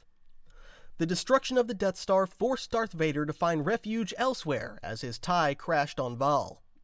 He abandoned his TIE and fought his way through the jungle to send a signal to the Devastator. After reaching the station, he managed to get a ship to pick him up and ordered an Imperial fleet to amass and lock down Yavin to prevent the rebels from escaping the planet. The rebels, though, had already evacuated big parts of the station. The Empire had lost. Not only the Death Star, but the rebellion had gotten away with it. Vader felt a sense of fear to come face to face with Palpatine, as he feared his retribution for his failure. He had nothing to present or make up for this catastrophe, so instead he decided to keep the Emperor updated via holo messages instead of returning to Coruscant and focus on the hunt for the pilot responsible for the Death Star's demise. He sensed a strength in the Force within his mysterious rebel that rivaled his own. Vader recalled seeing a young man grieving for Obi-Wan Kenobi and knew the ship they traveled on hailed from Tatooine. Soon after, Darth Vader arrived at the weapons factory Alpha on Cymoon 1 to meet with a representative of Jabba the Hutt to enforce a deal to use their hyperspace lanes. However, the representative turned out to be none other than Han Solo, there on a mission for the rebellion in disguise. As Vader entered the facility, he was immediately shot at by a bowcaster. Vader reacted, quickly deflecting the bolts before crushing the balcony that the Wookiee stood on with the Force. Then Vader sensed a disturbance in the Force, for he felt the presence of the pilot who had destroyed the Death Star. An Imperial officer came running out informing the Dark Lord that the factory had been sabotaged and its reactor was on a meltdown. Vader, though, ignored this information. The boy he was hunting was here, on this station. He went into the factory and then stood face to face with a young man. He had blonde hair, was wearing a yellow jacket. Something about his presence seemed familiar to Vader, but he couldn't quite put his finger on to what exactly. As Vader stood there, the boy activated a blue lightsaber and charged at him. Vader quickly parried him, though, and disarmed him with ease and snatched his lightsaber with the Force. As he was about to kill the boy, as he didn't want to disclose any information, he suddenly froze as his attention was turned toward the boy's weapon. He stared at the lightsaber he had built long ago as Anakin Skywalker, a ghost from a past he thought was dead. The moment was shattered when a hijacked AT-AT Walker crashed through the facility walls. Piloted by Solo and Princess Leia, they tried to crush Vader with one of its feet, but Vader caught it with the Force and then brought the whole Walker crashing down onto its knees. However, the destruction caused from it allowed the rebels to board a speeder and escape on it. As Vader watched the Falcon disappear into the skies above, he did not feel defeated, for he had gained something. He knew Kenobi had hidden the boy from him. Vader vowed to Kenobi's ghost that he would find the boy's true identity and turn him to the dark side. However, after this recent failure, he had no choice but to return to Coruscant and face his master. Vader returned to the Imperial Palace on Coruscant to answer for the disaster at Cymoon 1. Palpatine reminded his apprentice that the recent near collapse of the Empire was rooted in Vader's own plan to allow the rebels to escape with the Death Star plans. As punishment for his failure, the Emperor placed Vader under the command of Grand General Cassio Tag. It was a severe humiliation for the Dark Lord, who previously answered only to the Emperor himself. He saw Tag as inferior, as he didn't know anything about the Force, nor could he hold any power over him. But Palpatine dismissed Vader with orders to conclude negotiations with Jabba the Hutt on Tatooine. During their audience, a mysterious agent named Silo appeared, yet the Emperor refused to reveal his identity to his apprentice. When Palpatine asked for any further news, Vader made a perilous choice to remain silent. He hid the truth about Obi-Wan Kenobi's mysterious disappearance after his death, as well as the existence of the Force-sensitive pilot who had destroyed the Death Star. With these secrets locked away in his mind, Vader boarded a Star Destroyer to set out for his new mission. On Tatooine, Vader proceeded to secure the hyperspace access from Jabba the Hutt. However, there was a bounty on the Sith Lord's head, and Jabba foolishly thought he could profit off of Vader. The Sith Lord, however, thwarted the attempt on his life and choked the Hutt's throat with the Force. Jabba then quickly mentioned that Vader had earned his respect as he was a powerful being, and agreed to help Vader by lending him two of his best hunters, Boba Fett and Black Krrsantan, to Vader's personal cause. Before leaving to brief the bounty hunters, Vader indulged his hatred by slaughtering a camp of Tusken Raiders, channeling the rage of the man he used to be. He then tasked Chrysanthemum with hunting down Silo, Palpatine's mysterious agent, and sent Fett to capture the young pilot who destroyed the Death Star alive. The next day, Vader returned in an official capacity to negotiate the supply lines for the Empire. Jabba greeted him as a friend, ignoring their violent encounter from the day before. The Hutt invited Vader aboard his sail barge to witness an execution at the Great Pit of Carkoon, a spectacle Jabba claimed was of great entertainment. As the barge drifted over the dunes, Jabba pushed his luck by asking about the private bounties Vader had commissioned. He mused that the rebel pilot must have been trained by Obi-Wan Kenobi given his skill. The mention of his former master froze Vader, and he demanded to know everything the Hutt knew about Kenobi's time on the desert world. However, Jabba knew very little about Obi-Wan's time on Tatooine. In silence, Vader watched the twin suns set on the world he once called home as he thought about how it was unusual for that skilled pilot to have been born on such a planet. After securing Jabba's support, Vader left for Fondor. At Fondor, the massive super star destroyer known as the Executor was finally completed. Darth Vader wasted no time in testing this terrifying weapon, for he ordered a course for Lactine, where he obliterated a rebel depot they had just discovered to show the power of their new weapon to the galaxy. He knew that the Executor had to be the key to defeat the rebellion. He then met up with Tag, who informed Vader that the Death Star was a mistake in his eyes, and should be considered Tarkin's folly.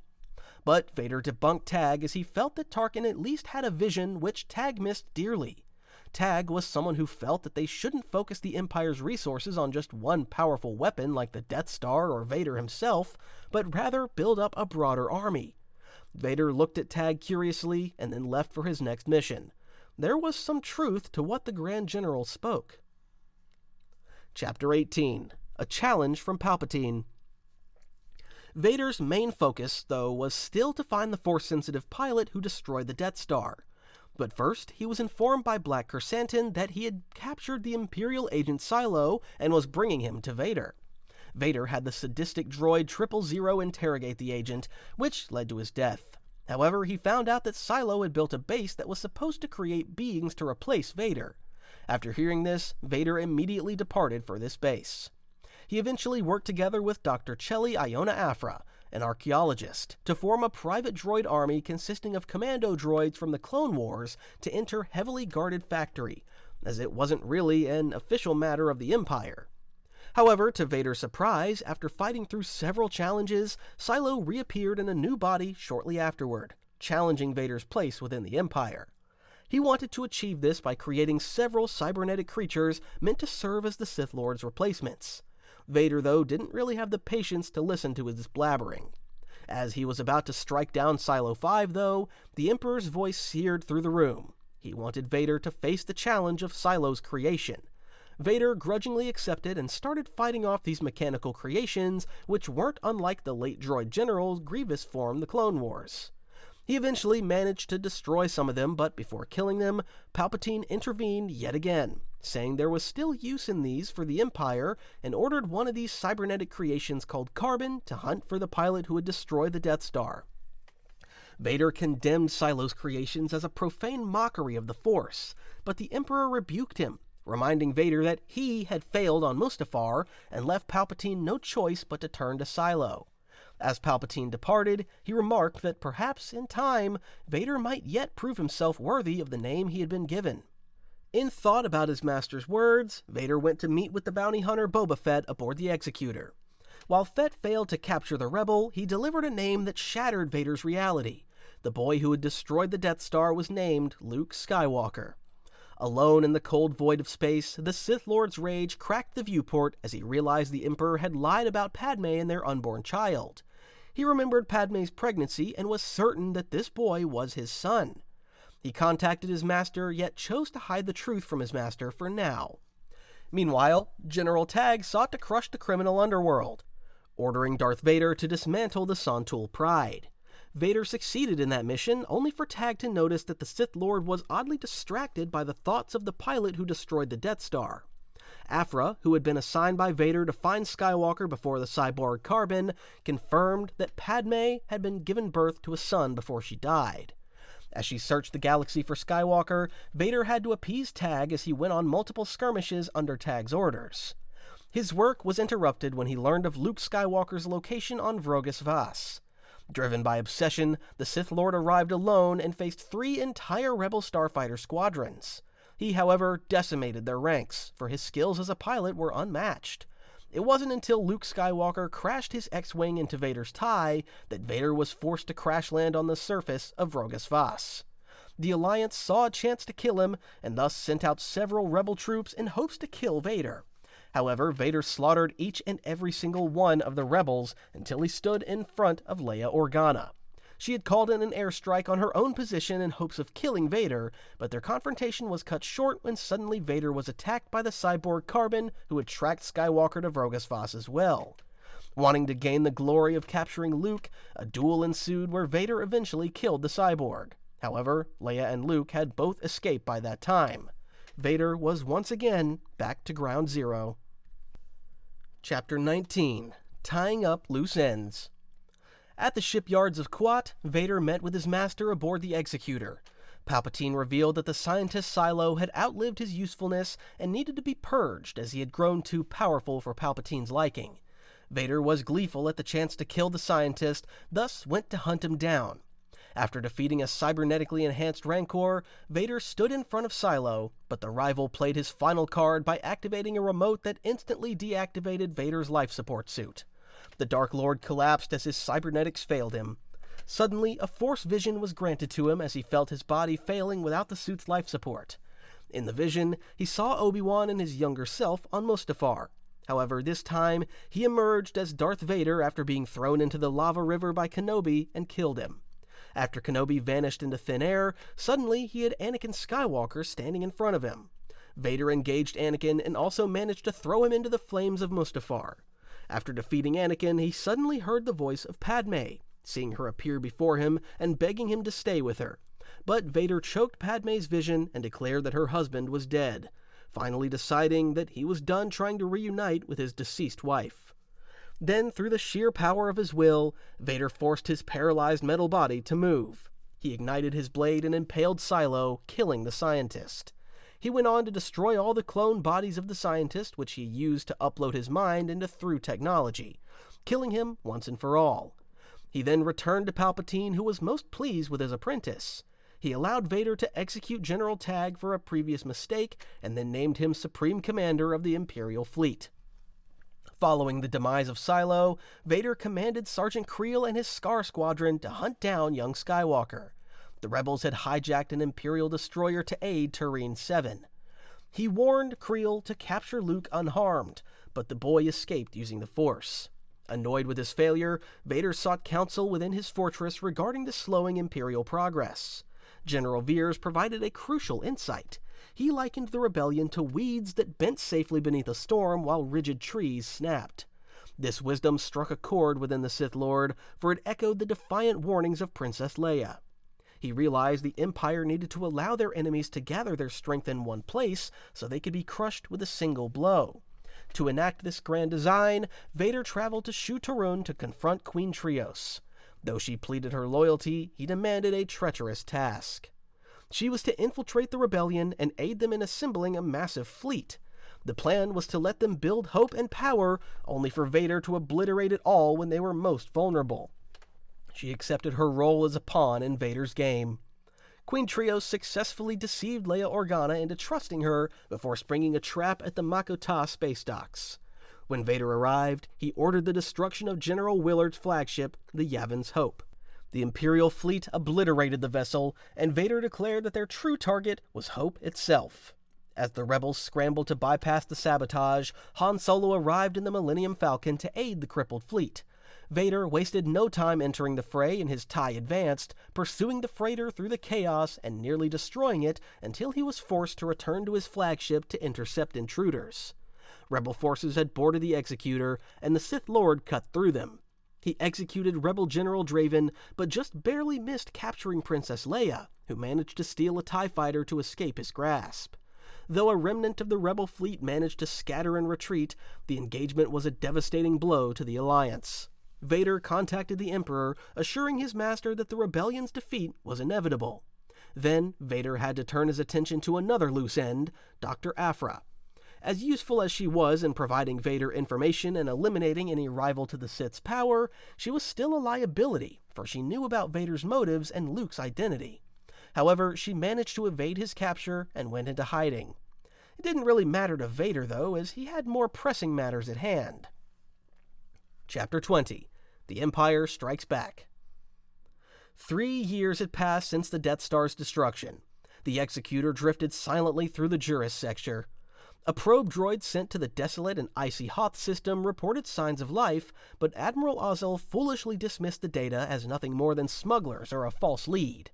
Darth Vader knew better, for he sensed the presence of the Rebel Alliance, and specifically the pilot who destroyed the Death Star. He ordered the fleet to the system immediately, but Ozzel blundered the approach by emerging from light speed too close to the planet, which alerted the rebels to their presence. The Alliance raised their energy shield to block an orbital bombardment. Vader did not tolerate such incompetence. He ended Ozzel's life and promoted Captain Piet to Admiral on the spot, ordering him to deploy the fleet so no ship could escape. General Veers led the Imperial ground forces to destroy the power generator, while Vader landed to personally handle the invasion. The Dark Lord marched through the icy corridors of Echo Base, cutting down any rebel trooper foolish enough to stand in his path. He arrived at the main hangar just in time to see the Millennium Falcon lift off. The freighter escaped his grasp once again, but the victory at Hoth still belonged to the Empire, as the rebellion was scattered to the winds. Vader ignored the fleeing rebel transports to focus entirely on the Millennium Falcon, which had fled into a deadly asteroid field due to a hyperdrive malfunction. He ordered the fleet to pursue the freighter despite the risk to his own Star Destroyers, demanding that the rebels be taken alive. Amidst the hunt, the Emperor contacted Vader to discuss a massive disturbance in the Force. Palpatine revealed that the young pilot who destroyed the Death Star was indeed Anakin Skywalker's son. The Emperor feared the boy could destroy them if he became a Jedi. However, Vader saw an opportunity to secure his own legacy. He convinced Palpatine that Luke could be turned to the dark side of the Force, assuring his master that the boy would join them or die. Desperate to capture the boy before the Emperor could intervene, Vader summoned a group of notorious bounty hunters, including Boba Fett and Bossk, to the bridge of the Executor. He promised a substantial reward to whoever could find the Millennium Falcon and its crew alive. Shortly after the briefing, Captain Nita of the Avenger reported that he had lost track of the freighter during the pursuit. Nita bravely attempted to apologize personally to the Sith Lord. Vader accepted the apology by crushing Nita's windpipe, leaving the dead captain on the floor as a warning to those who failed the Empire. The Millennium Falcon limped through space without a functional hyperdrive, unaware that the keen eyes of Boba Fett were tracking its every move. Darth Vader utilized this intelligence to arrive at Cloud City first. The Dark Lord offered the city's administrator, Lando Calrissian, a choice that was hardly a choice at all. Calrissian agreed to betray his old friend Han Solo to keep the Empire away from his Tibanna gas operations, but he did not realize the deal would alter further. When the rebels finally walked into the dining room, they found Vader waiting for them at the head of the table. The Sith Lord had no interest in Solo or the Wookiee, for they were merely bait intended to lure a much bigger prize to Bespin. For years, he had been searching for Luke, and this was the greatest opportunity yet, since he had escaped him twice already before. He subjected Solo to agonizing torture to send ripples of pain through the Force that young Skywalker would feel from Dagobah, where he was learning the Force under Yoda's tutelage. Needing to ensure the carbon freezing facility was safe for the Emperor's prize, Vader ordered Solo to be frozen in carbonite. The smuggler survived the process, so Vader handed the frozen slab to the bounty hunter as payment while ordering the others to be taken to his ship. Luke Skywalker arrived just as his friends were being dragged away, walking straight into the trap Vader had meticulously laid. The two warriors ignited their lightsabers in the carbon freezing chamber. Luke fought with courage and surprising skill, managing to land a glancing blow on the Dark Lord's shoulder. However, experience triumphed over youth as Vader maneuvered his son onto a precarious gantry above a reactor shaft. With a swift movement, Vader severed Luke's hand, sending the young Jedi's weapon tumbling into the abyss. Defeated and cornered, Luke listened as the Dark Lord urged him to embrace the dark side. Vader shattered the boy's reality by revealing that Obi-Wan Kenobi had lied to him about his father being dead. The words, "No, I am your father," rang through the reactor shaft as Luke could not believe what the Dark Lord had revealed.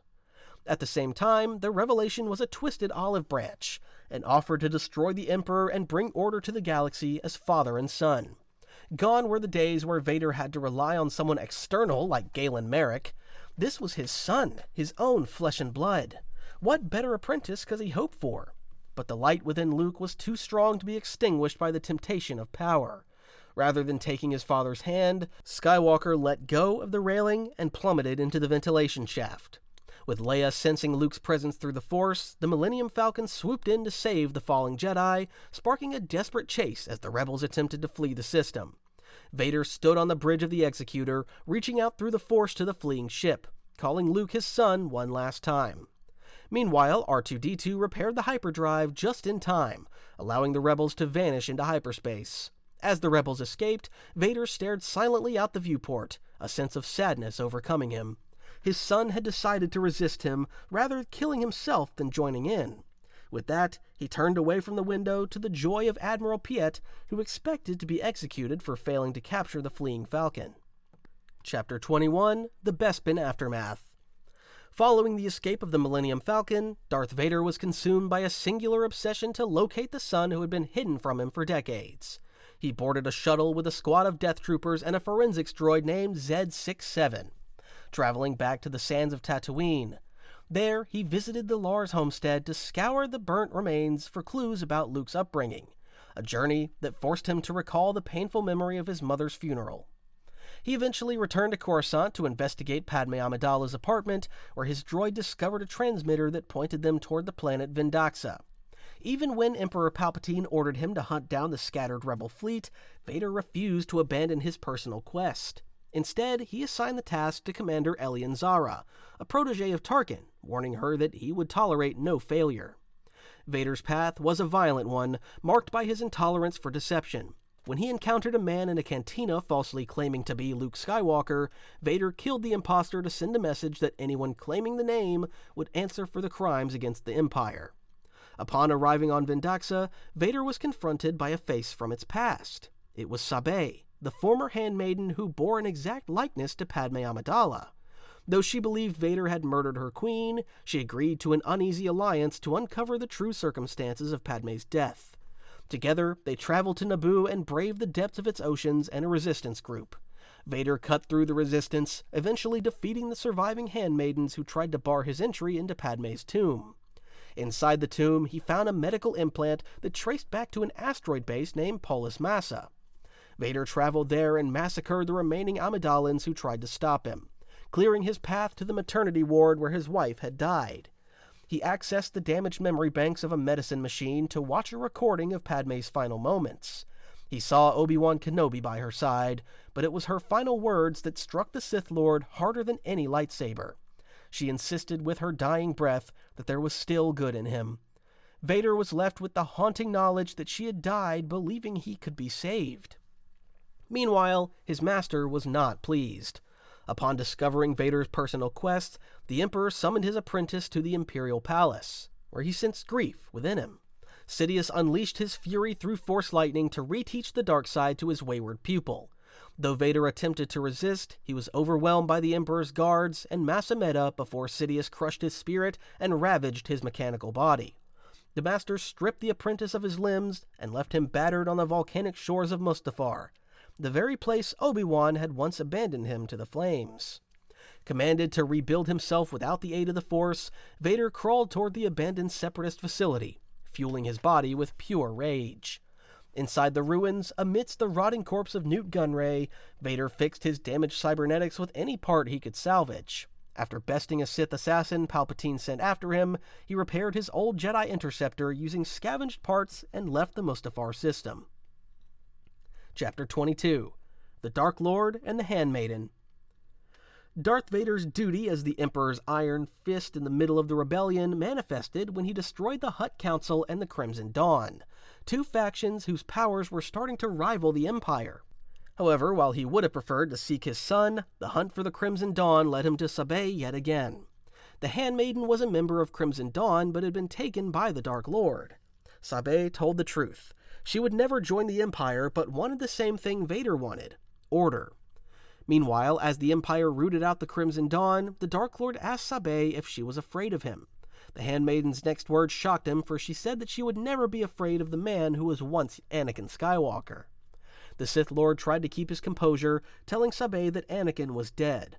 But Sabe explained she deduced Vader and Skywalker were one and the same because they were both obsessed with the circumstances behind Padme's death and with order, even though they had different ways of seeking it. Vader then asked what Sabe wanted. She told him that she wanted to help him bring order to the galaxy and to eliminate the Tantaza, the corrupt governor of a colony of former slaves. Sabe told him that if he would help her, that would mean that Padme was right about Anakin all along, that there was still good in him. To this, Vader accepted her proposal of a partnership. The Dark Lord returned to the sands of his past, not on Tatooine, but on a colony world suffering from an unnatural drought. Among the refugees stood Kitster and Wald, who were the childhood friends of Anakin Skywalker. The pair showed off a vehicle inspired by their days in the desert, unaware that the black-clad being before them was once the boy they knew. Though they offered aid, Vader rejected it. His only goal was to kill the governor. But Tantaza proved to be a formidable foe because she wielded an energy-draining weapon and a technology that could cook up sandstorms.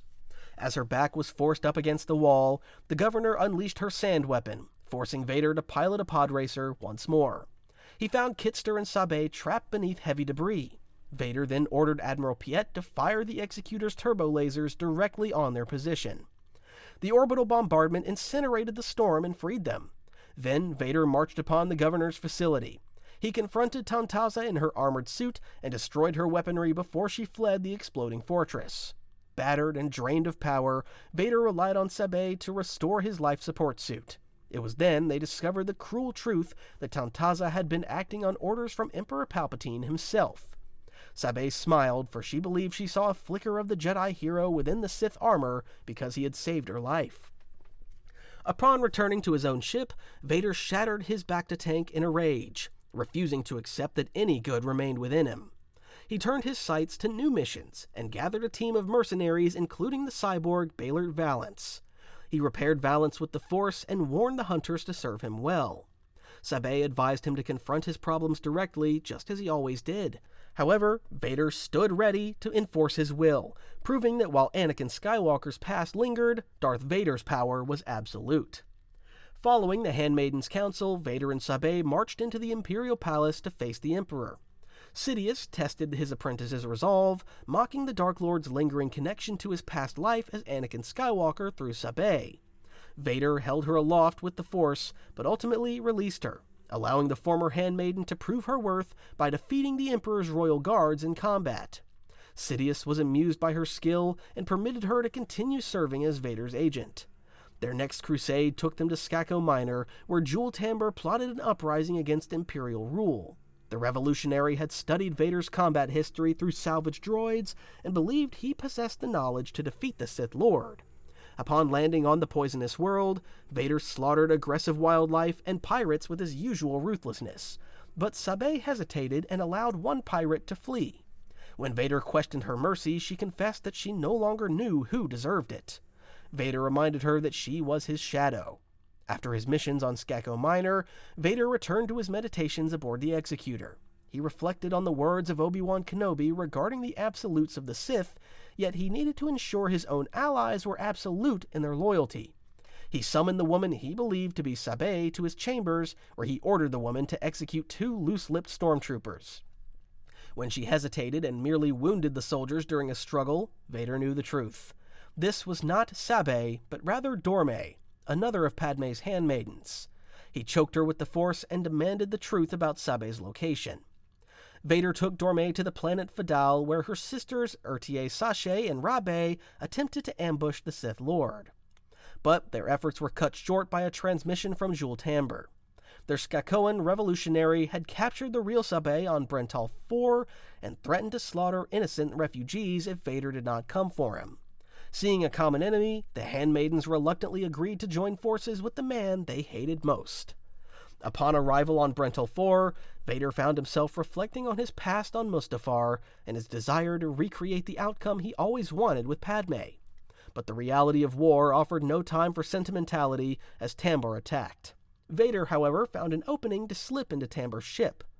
The handmaidens freed Sabe and pleaded with her to leave Vader's side forever. As the sisters made their escape, Sabe made a fateful choice. She believed she was the only one who could temper Vader's rage and protect the innocent. Instead of escaping with her sisters, she returned to Vader to defeat Tambur. However, after the duo defeated Tambur, a powerful phenomenon called the Force Wave violently appeared and messed with Vader's control over his powers. The Dark Lord was forced to tear his own ship apart, proving that he was now a danger to the very Empire he served. Chapter 23. Taking Back Control. The Force Wave, a phenomenon that appeared after the destruction of Darth Momin's Fermata cage, caused Vader's powers to spiral out of control, making him a danger to the master he swore allegiance to. Even Sidious himself felt Vader becoming a threat from afar, as the cyborg could not contain the chaotic storm his powers brewed. However, the Emperor delighted in the fear his apprentice felt, knowing that fear was merely the precursor to hate. Aboard the Executor, the metal hull groaned and twisted under Vader's erratic influence, threatening to tear the ship apart.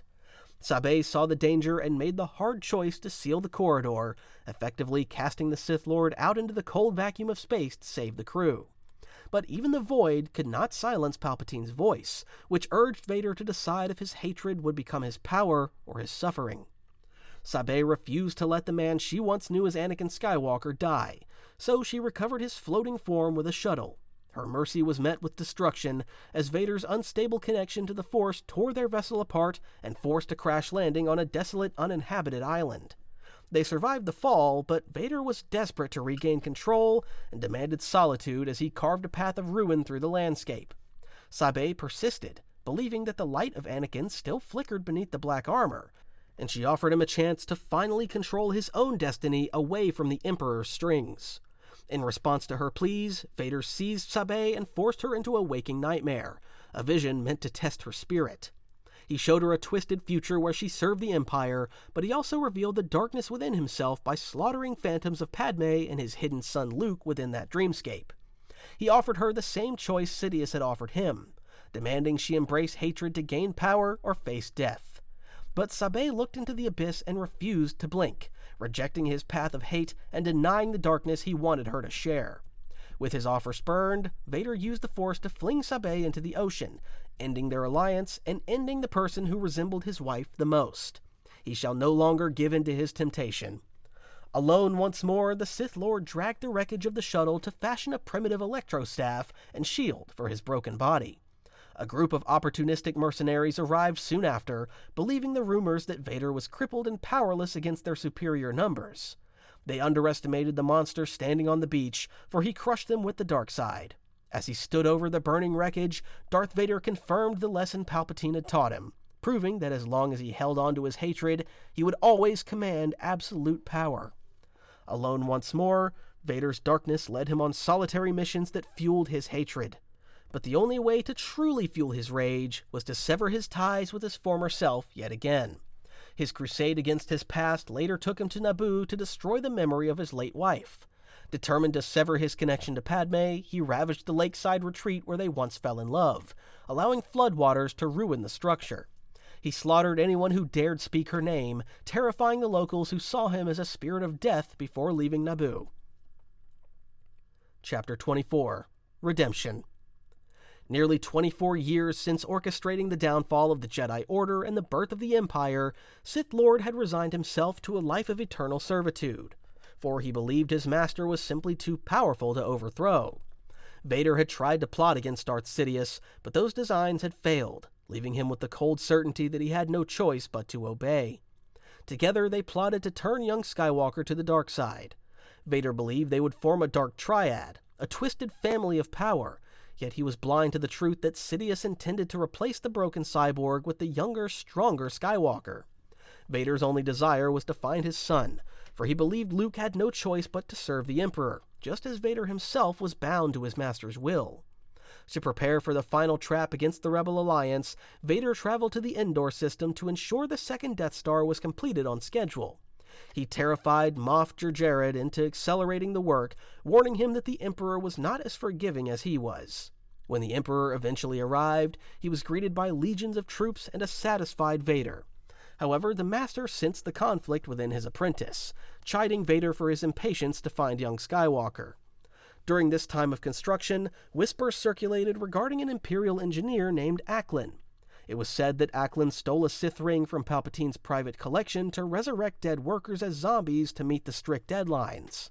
The stories claim that Vader discovered this abomination when he investigated a strange officer, only to find himself surrounded by the undead. He cut down the walking corpses with his lightsaber and retrieved the ring, though he allowed the remaining zombies to continue their labor before returning the artifact to his master. Then, Vader remained on his flagship even as intelligence reported the rebel fleet massing near Solust. He sensed a familiar presence aboard a stolen shuttle requesting to land on the forest moon, and he allowed it to pass, for he knew his son was coming for him. Vader descended to the moon's surface to wait. Just as the Emperor predicted, Luke surrendered himself, hoping to spark the light within his father. Vader praised the boy's skills but rejected his pleas, claiming that Anakin Skywalker was truly dead. Too many times had Vader fought the spirit of Anakin and his wife Padme and come out on top. He was truly Darth Vader, Lord of the Sith. He brought his son before the Emperor, who sat watching the space battle erupt outside. Palpatine goaded Luke, urging him to give in to his anger as the rebel fleet fell into a trap. When Luke finally lashed out, Vader ignited his blade to protect his master. They dueled, but Vader did not seek to kill the boy. Instead, he probed Luke's mind and discovered the existence of a twin sister. When Vader threatened to corrupt Leia, Luke's control snapped.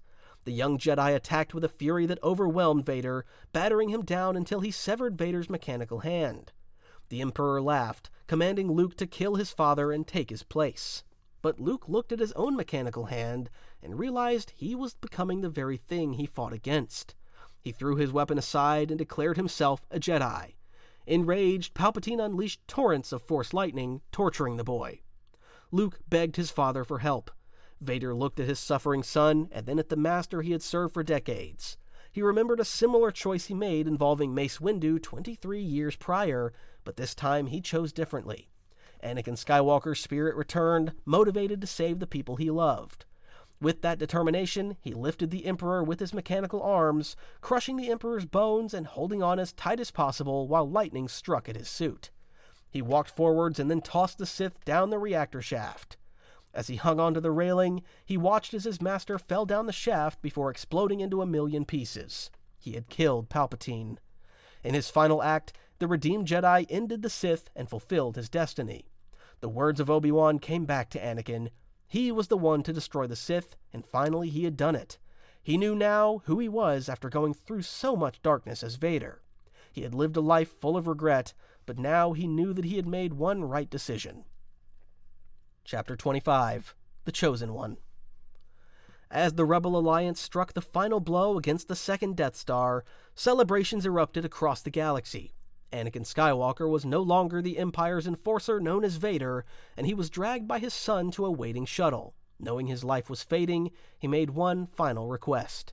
He asked Luke to remove the black mask that had imprisoned him for decades so he could look upon his son with his own eyes for the first and only time, even though it meant he would die. When the heavy helmet was lifted, Anakin did not see a Jedi enemy, but the child he made with Padme. He gave Luke a gentle smile, a warmth that had been absent from the galaxy since the fall of the Republic. Luke insisted that he had to save his father, but the redeemed Anakin told him he already had. He asked Luke to tell his sister that she was right about the good remaining within him. As he took his final breath, his thoughts reached out to his lost wife, hoping to tell her their son had saved him. He passed away in Luke's arms while the Empire collapsed around them. However, his selfless sacrifice allowed his spirit to endure. Luke escaped the explosion with his father's body and brought him to the forest moon of Endor. There, he built a funeral pyre and burned the dark armor in solitude. Anakin Skywalker had finally fulfilled his destiny. He joined Yoda and Obi-Wan in the Force, a hero once more.